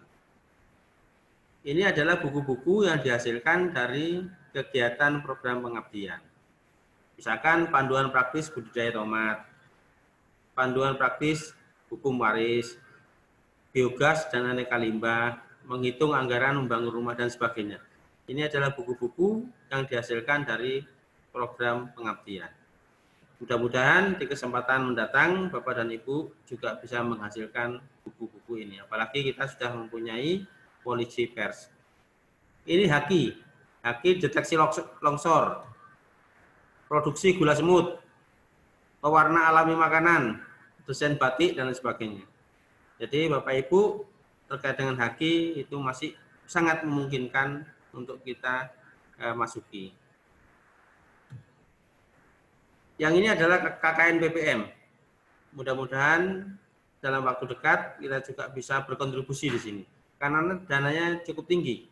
Satu kelompok akan mendapatkan tambahan dana 50 juta. Ini tematik Bapak Ibu, jaraknya 200 km dalam provinsi. Luaran wajib, jurnal nasional, prosiding, publikasi media massa, dan lain sebagainya.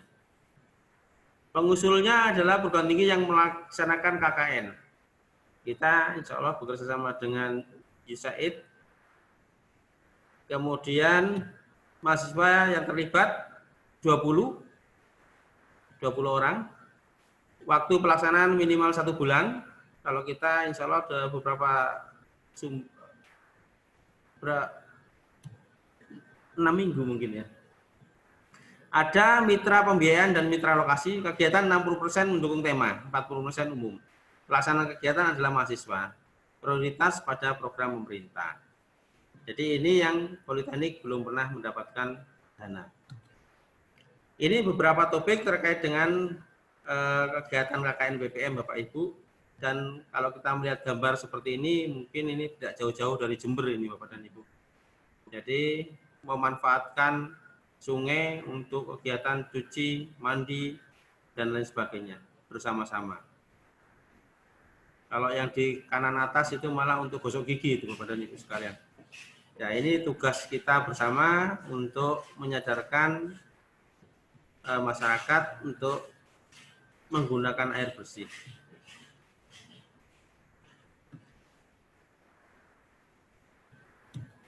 Kemudian PKW, program kemitraan wilayah, itu bisa satu desa atau kelurahan, minimal 2 bidang masalah yang tidak ada kaitannya. Boleh tidak ada kaitannya, bidang pendidikan, bidang kesehatan, bidang kesejahteraan, dan sebagainya. Ada mitra Pemda melibatkan PT lain. Jadi Politeknik Jember misalkan sebagai ketua pelaksana melibatkan perguruan tinggi lain di sekitar Jember, boleh. Mitra perguruan tinggi boleh lintas provinsi. Ada jadwal program, alokasi, anggaran APBD untuk tahun kedua, dan CSR untuk tahun pertama. Deskripsi lokasi, wilayah sasaran, PKW, dan lain sebagainya Bapak Ibu. Dananya adalah anggarannya 150 juta. Ini yang insya Allah Politeknik juga belum mendapatkan. Ini beberapa kegiatan. Contoh PKW adalah gemar ikan, ya. Karena beberapa waktu yang lalu saya sempat membaca usulan kegiatan penelitian gemar ikan, kantin jajan sehat, mungkin bekerja sama dengan sekolah. PPDM, Bapak dan Ibu, PPDM ini insya Allah dalam beberapa tahun terakhir Politeknik selalu mendapat kesempatan. Merupakan diseminasi riset melalui kegiatan. Jadi Bapak dan Ibu, yang menjadi kata kunci adalah diseminasi riset. Usulan desa adat bukan kelurahan. Jadi kalau PPDM karena ini desa, jadi tidak boleh letaknya itu di kota. Jadi memang harus di desa, bukan kelurahan. Kalau Sumbersari, kelurahan Sumbersari tidak bisa dipakai sebagai PPDM karena harus desa. Melibatkan minimal 2 kelompok masyarakat. Tahun kedua dan ketiga ada dana dari Pemda. Surat penunjukan dari PT sebagai desa mitra, jarak 200 kilo, boleh 200 lebih dari itu, asal satu provinsi, mitra dapat berganti sesuai dengan program. Ini adalah luaran wajibnya. Ini Bapak dan Ibu, desa daulat sehat, desa sehat, desa KB, dan lain sebagainya. Itu bisa dipakai sebagai program-program desa. Atau malah desa mandiri energi, desa mandiri wisata, atau desa wisata, atau lain sebagainya. Atau desa durian misalkan. Kalau di Sumber Pinang itu menghasilkan banyak durian, maka bisa kita kembangkan sebagai desa durian. Apa saja kegiatannya? Ya terkait dengan kegiatan UMKM berbasis durian dan lain sebagainya. Ini rumah pintar kembar, Bapak dan Ibu. PPDM-nya. Konsep yang bisa kita bangun untuk konsep integrasi program Desa Mitra, itu ada program Desa Mitra, kemudian yang bisa kita masuki itu ada kegiatan-kegiatannya, Desa Pintar, Desa Peduli, Desa Hijau, Desa Kreatif, Desa Sehat, Desa Mandiri Energi, Desa Mandiri Pangan, Desa Mandiri macam-macam, dan lain sebagainya. Nah, ini bisa menjadi konsep-konsep pengembangan PPDM. Apalagi itu kalau didukung dengan program-program pemerintah. Saya pikir kalau Desa Hijau ini juga menjadi program pemerintah, Desa Pintar, Desa Sehat, Desa Kreatif, dan lain sebagainya. PPK, Program Pengembangan Kemitraan. Bapak dan Ibu, beberapa tahun belakangan Politeknik tidak mendapatkan hibah ini. Oleh karenanya kami mendorong Bapak dan Ibu yang kebetulan menjadi pengampu mata kuliah kewirausahaan di jurusan masing-masing untuk bisa mengajukan PPK. Karena anggarannya cukup tinggi, 150 juta. Luaran wajibnya adalah menghasilkan 5 wirausaha baru per tahun. Kalau selama 3 tahun berarti ada 15 mahasiswa baru. Dana dari perguruan tinggi adalah 20 juta per tahun.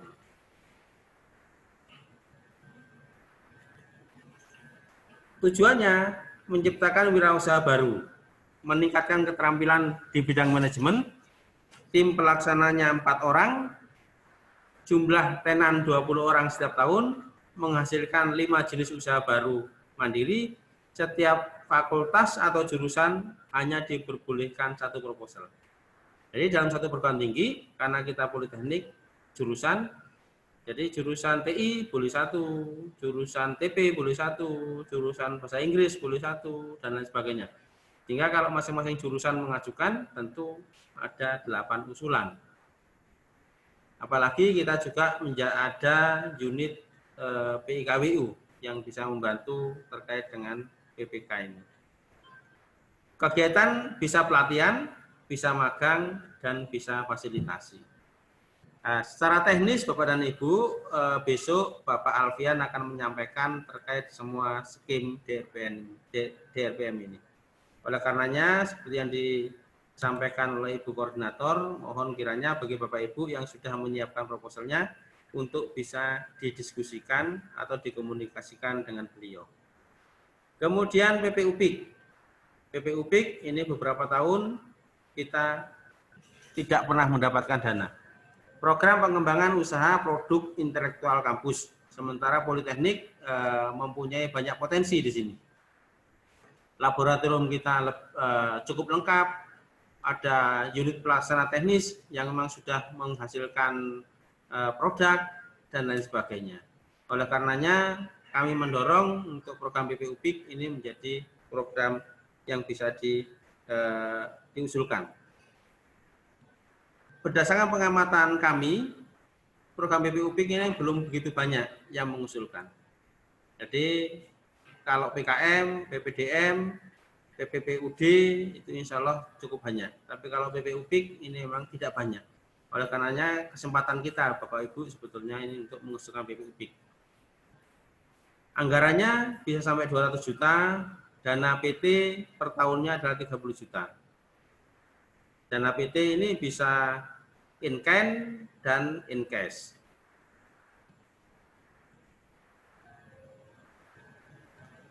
Yang pertama, mitra usaha sudah berjalan. Jadi Bapak Ibu, beberapa UPT kita sudah mempunyai unit usaha dan ini bisa kita tingkatkan dengan sumber pendanaan PPUPIK. Produk atau jasa adalah ada keunggulan kompetitif. Artinya keunggulan kompetitif ini tidak bersaing dengan produk-produk yang ada di luar. Oleh karenanya di sini ada kata kunci adalah intelektual. Jadi produk pengembangan usaha produk intelektual kampus. Oleh karenanya dia dipastikan mempunyai unggulan kompetitif. Prioritas hasil dari penelitian pengusul. Komitmen PT melanjutkan jika selesai. Jadi setelah 3 tahun, maka program PPU PIK ini bisa diserah terimakan kepada lembaga. Selanjutnya lembaga bisa melanjutkan menjadi bagian daripada unit-unit yang menghasilkan PNBP. Sumber dana lain dari Pemda, CSS, dan sebagainya. Bila ada Bapak dan Ibu, lokasi kegiatan di sekitar kampus atau di dalam kampus melibatkan mahasiswa 4 orang. Ini beberapa kegiatan PPU PIK Bapak Ibu, Politeknik Negeri Sambas, itu dulu namanya Iptek Bagi Kreativitas Kampus, English Program Center. Ini kita punya jurusan bahasa Inggris yang mudah-mudahan bisa mengembangkan juga atau mengusulkan PPU PIK. Unit usaha pembuatan preparat awetan tumbuhan dan hewan sebagai media pembelajaran biologi di Fakultas Matematik dan Ilmu Pengetahuan Alam Universitas Riau. Ini juga bisa menjadi unit usaha atau beberapa kegiatan yang lain.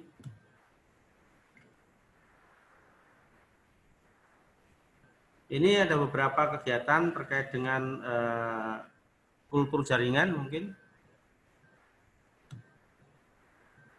Ini yang saya sebutkan di atas, telur omega 3, PPU PIK Universitas Negeri Gorontalo. Jadi di Universitas Gorontalo ada beberapa dosen yang sudah meneliti terkait dengan telur omega 3, kemudian dia usulkan ke dalam PPU PIK. Insya Allah kalau di Politeknik pasti bisa seperti ini.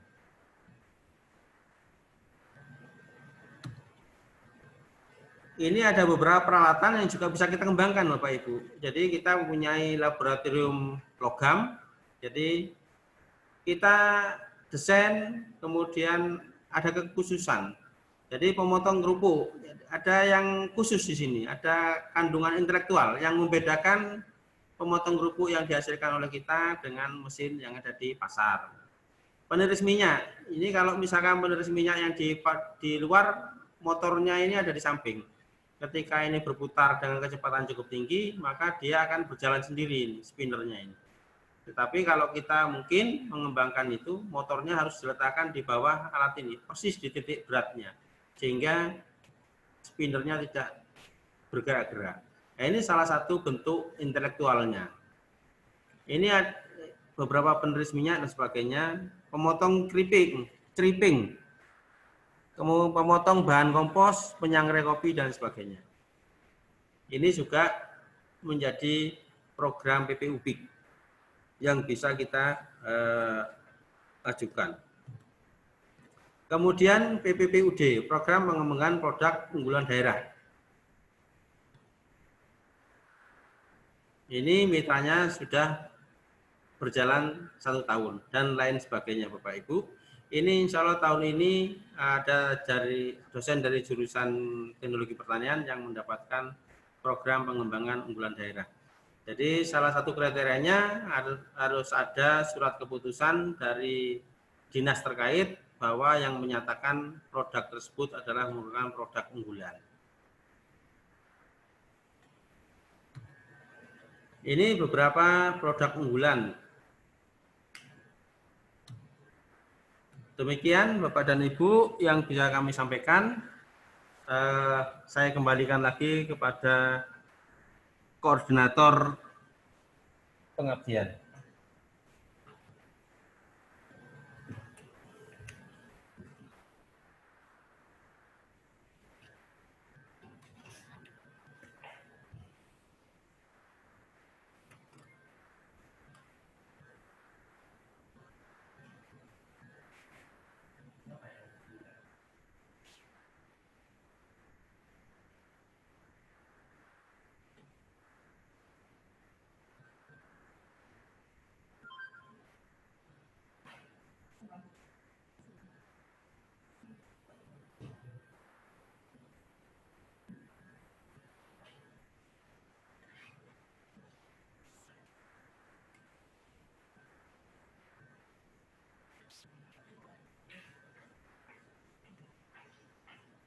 terima kasih kepada Bapak Dr. Budi Haryono, Magister Sains, yang telah menyampaikan materi dengan lengkap pada siang hari ini.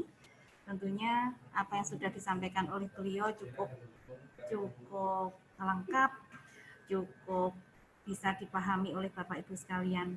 Namun tidak menutup kemungkinan ada beberapa hal yang mungkin akan ditanyakan oleh Bapak Ibu peserta kegiatan sosialisasi pada siang hari ini. Untuk itu masih ada waktu mungkin sampai dengan 30 menit ke depan untuk bisa menampung pertanyaan dari Bapak Ibu sekalian. Untuk itu, untuk mempercepat proses tanya jawab, kami buka termin pertama dulu dengan 3 pertanyaan. Kami persilahkan.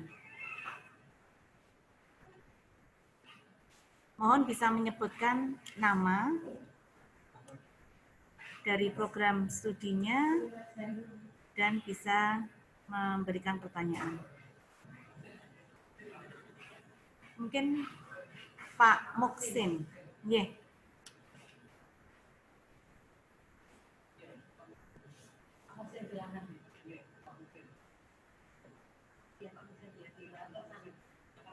Yang mengatur sana. Kami persilakan Pak Muksin untuk bisa menyampaikan. Baik, terima kasih Bu Maretno dan Pak Budi memberikan pencerahan. Saya ingin langsung bertanya. Pertama, seringkali kan kalau pengabdian di beberapa sesi sosialisasi terkait dengan kompetensi pengusul, itu seringkali saya dengar tidak perlu inline benar dengan bidang yang akan dalam proses pengabdian, gitu Pak. Maksud saya, apakah kalau kita pengabdiannya topiknya adalah kesehatan, apakah menjadi syarat utama bahwa anggotanya itu adalah teman-teman kesehatan juga, gitu? Ataukah boleh saja 2 bidang kompetensi tetapi bukan bidang kesehatan, gitu Pak? Yang pertama. Boleh 3, Bu Retno? Ya, untuk pertanyaan, karena terbatas, saya batasi 2 ya Pak ya. Yang kedua, tadi Pak Budi menjelaskan tentang kelompok belum produktif tapi berminat wirausaha, kemudian dapat dibentuk kelompok gitu. Kalau nggak salah saya dengar gitu. Apakah ada semacam kriteria pengelompokan tadi minimal 5 orang begitu? Tadi sebutkan begitu. Apakah ada kriteria gitu? Pertanyaannya? Ya itu Mbak. Apakah ada kriteria kelompok itu minimal 5 orang begitu Mbak? 2A itu. Yang kedua B Mbak, sekarang kan tadi katanya 2. Ini enggak singkat Mbak. Ada tadi untuk skim tertentu saya lupa ya. Misalnya ada dana penyertaan dari PT kita itu 20 juta. Itu dalam bentuk komitmen saja kan? Itu pertanyaan saya. Yang ditunjukkan dengan surat pernyataan dari lembaga kita gitu nggih. Oke. Nggih, sampun Mbak, cekap. Nggih, matur nuwun. Terima kasih Pak Dr. Muksin. Kami tulis dulu untuk pertanyaan. Baik, kami berikan kepada penanya kedua, kami persilahkan. Mana bukanya?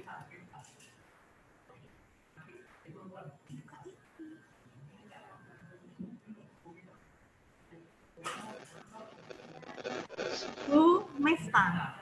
Oke, baik. Ya. Penanya kedua, Bu Mefta, kami persilahkan. Ya, Bu. Terima kasih atas kesempatannya, Bu. Ada 2 pertanyaan yang ingin saya tanyakan terkait dengan tema tadi. Untuk topik Pengmas kan ada terkait dengan COVID-19 ya, Bu. Yeah. Nah, terus ada tema terkait dengan soshum dan systematic review. Ya. Nah, itu bentuknya seperti apa, misalkan pengabdian terkait itu. Terus untuk pertanyaan yang kedua, misalkan kita mau mengajukan terkait dengan pengabdian produk makanan, misalkan penguat imunitas seperti itu.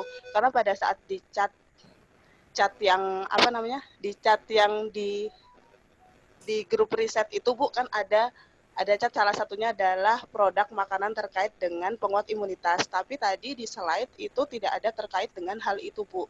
Tapi lebih ke kayak suplemen kayak gitu. Karena kan kalau produk makanan dengan suplemen itu berbeda. Itu lalu bagaimana Bu? Terima kasih.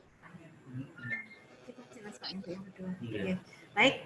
Oke Bu Mifta, terima kasih. Kami berikan satu lagi penanya. Kami persilakan.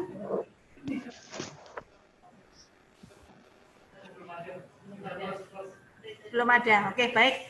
Baik, Bapak Ibu sekalian, untuk sesi atau termin pertama ada 2 pertanyaan dari Bapak Dr. Moksin dan Ibu Mifta.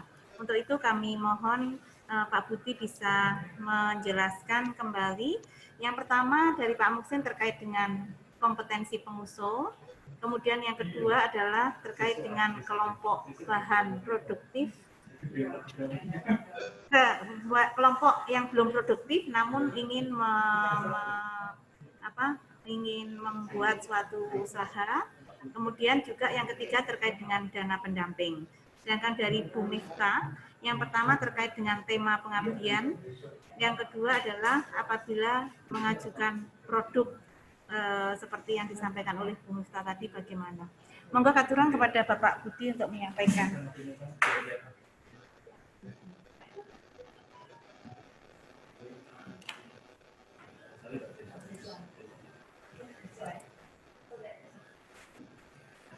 Terima kasih atas pertanyaan dari Bapak dan Ibu sekalian. Yang pertama terkait dengan kompetensi peneliti. Jadi Bapak dan Ibu, di kriteria penilaian itu memang tidak begitu signifikan, tapi ada. Jadi kalau kita perhatikan nilainya 5 terkait dengan kompetensi ini. Jadi mungkin saya coba carikan slide-nya.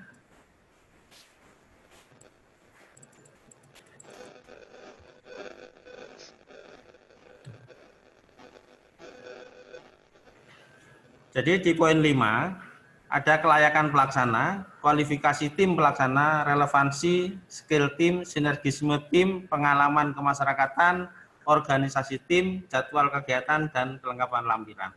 Ini nilainya adalah 5. Jadi kalau Bapak Ibu nilainya skornya ini kan bisa dari sangat buruk hingga sampai sangat baik.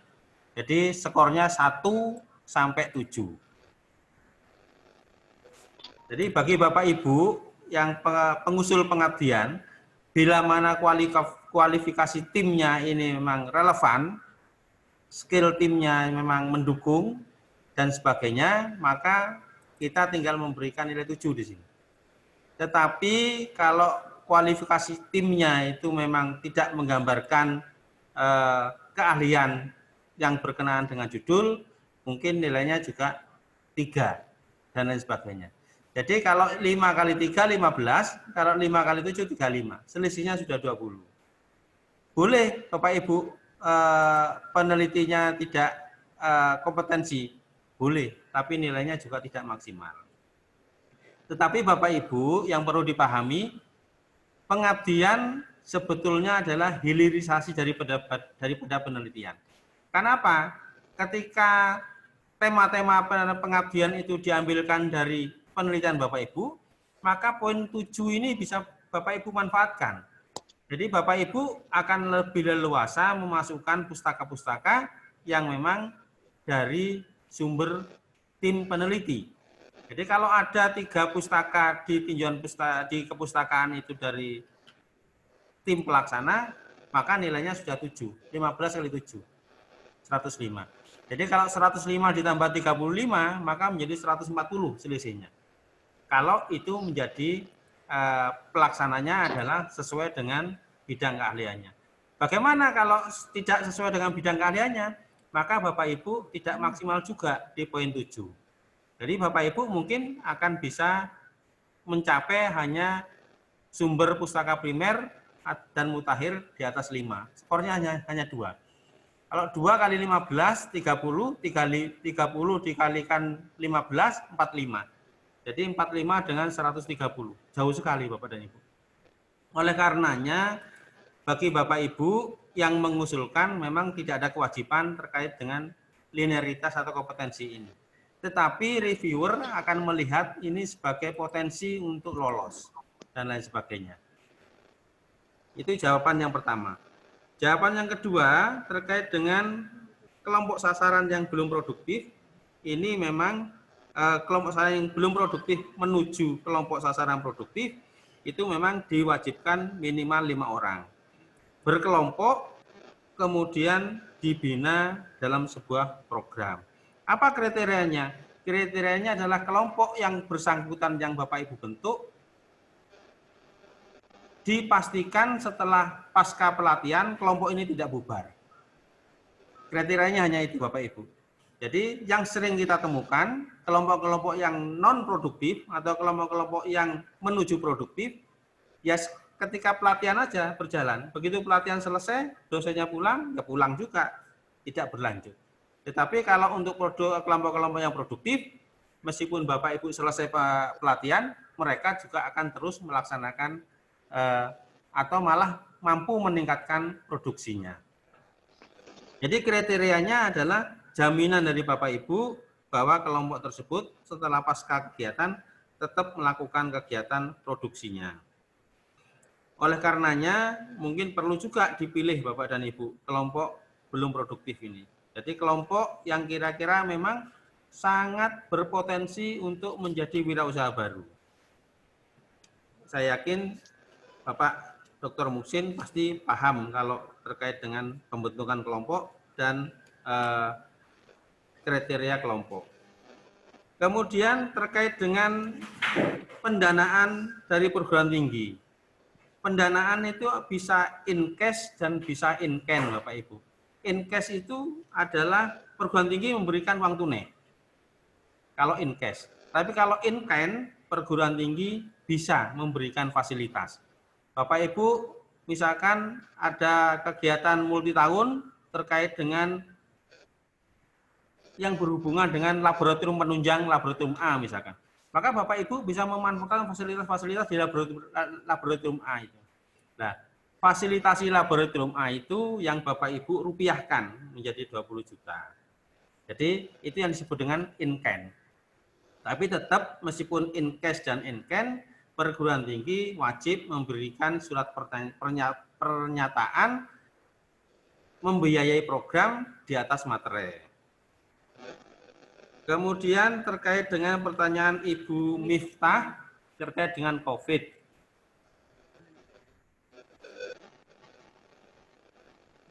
Oke. Terkait dengan COVID ini pertanyaan pertama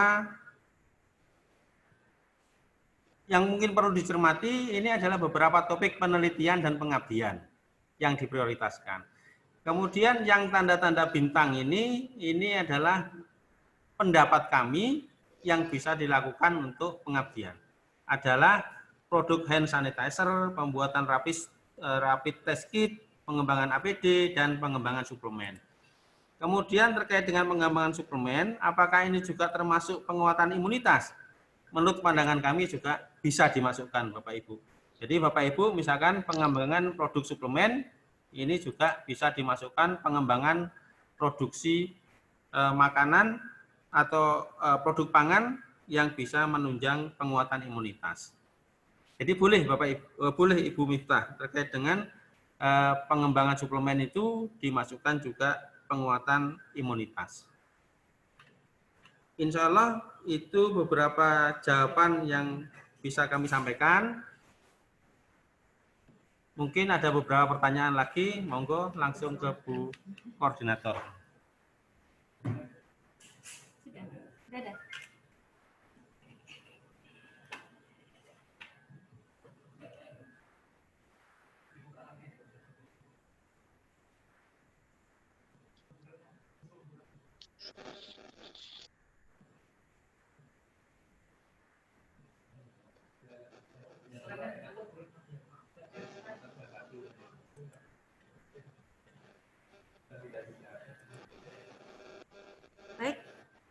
Bapak Ibu sekalian, khususnya kepada Bapak Dr. Muksin dan Ibu Miftah, semoga dari penjelasan pemateri yang disampaikan oleh Pak Budi tadi bisa langsung dipahami dan saya kira sudah cukup jelas.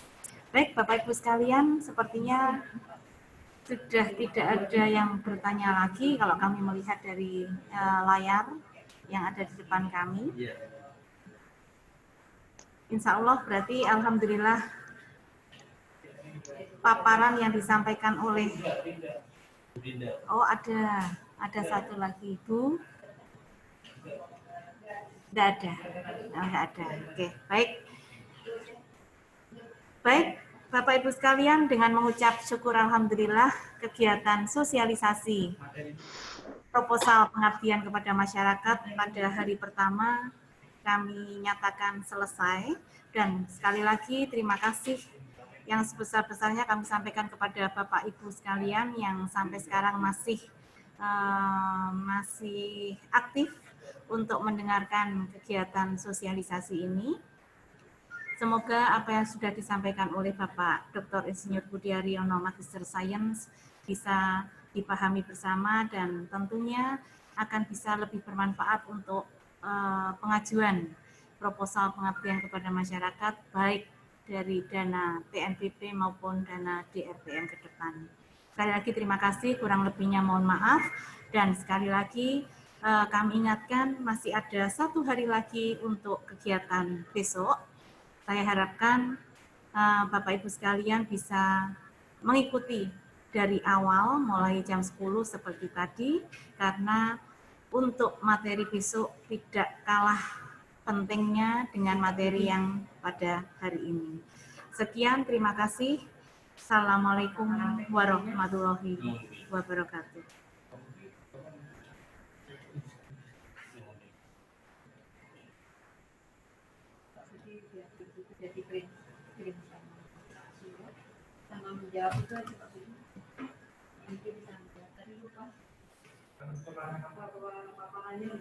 Okay.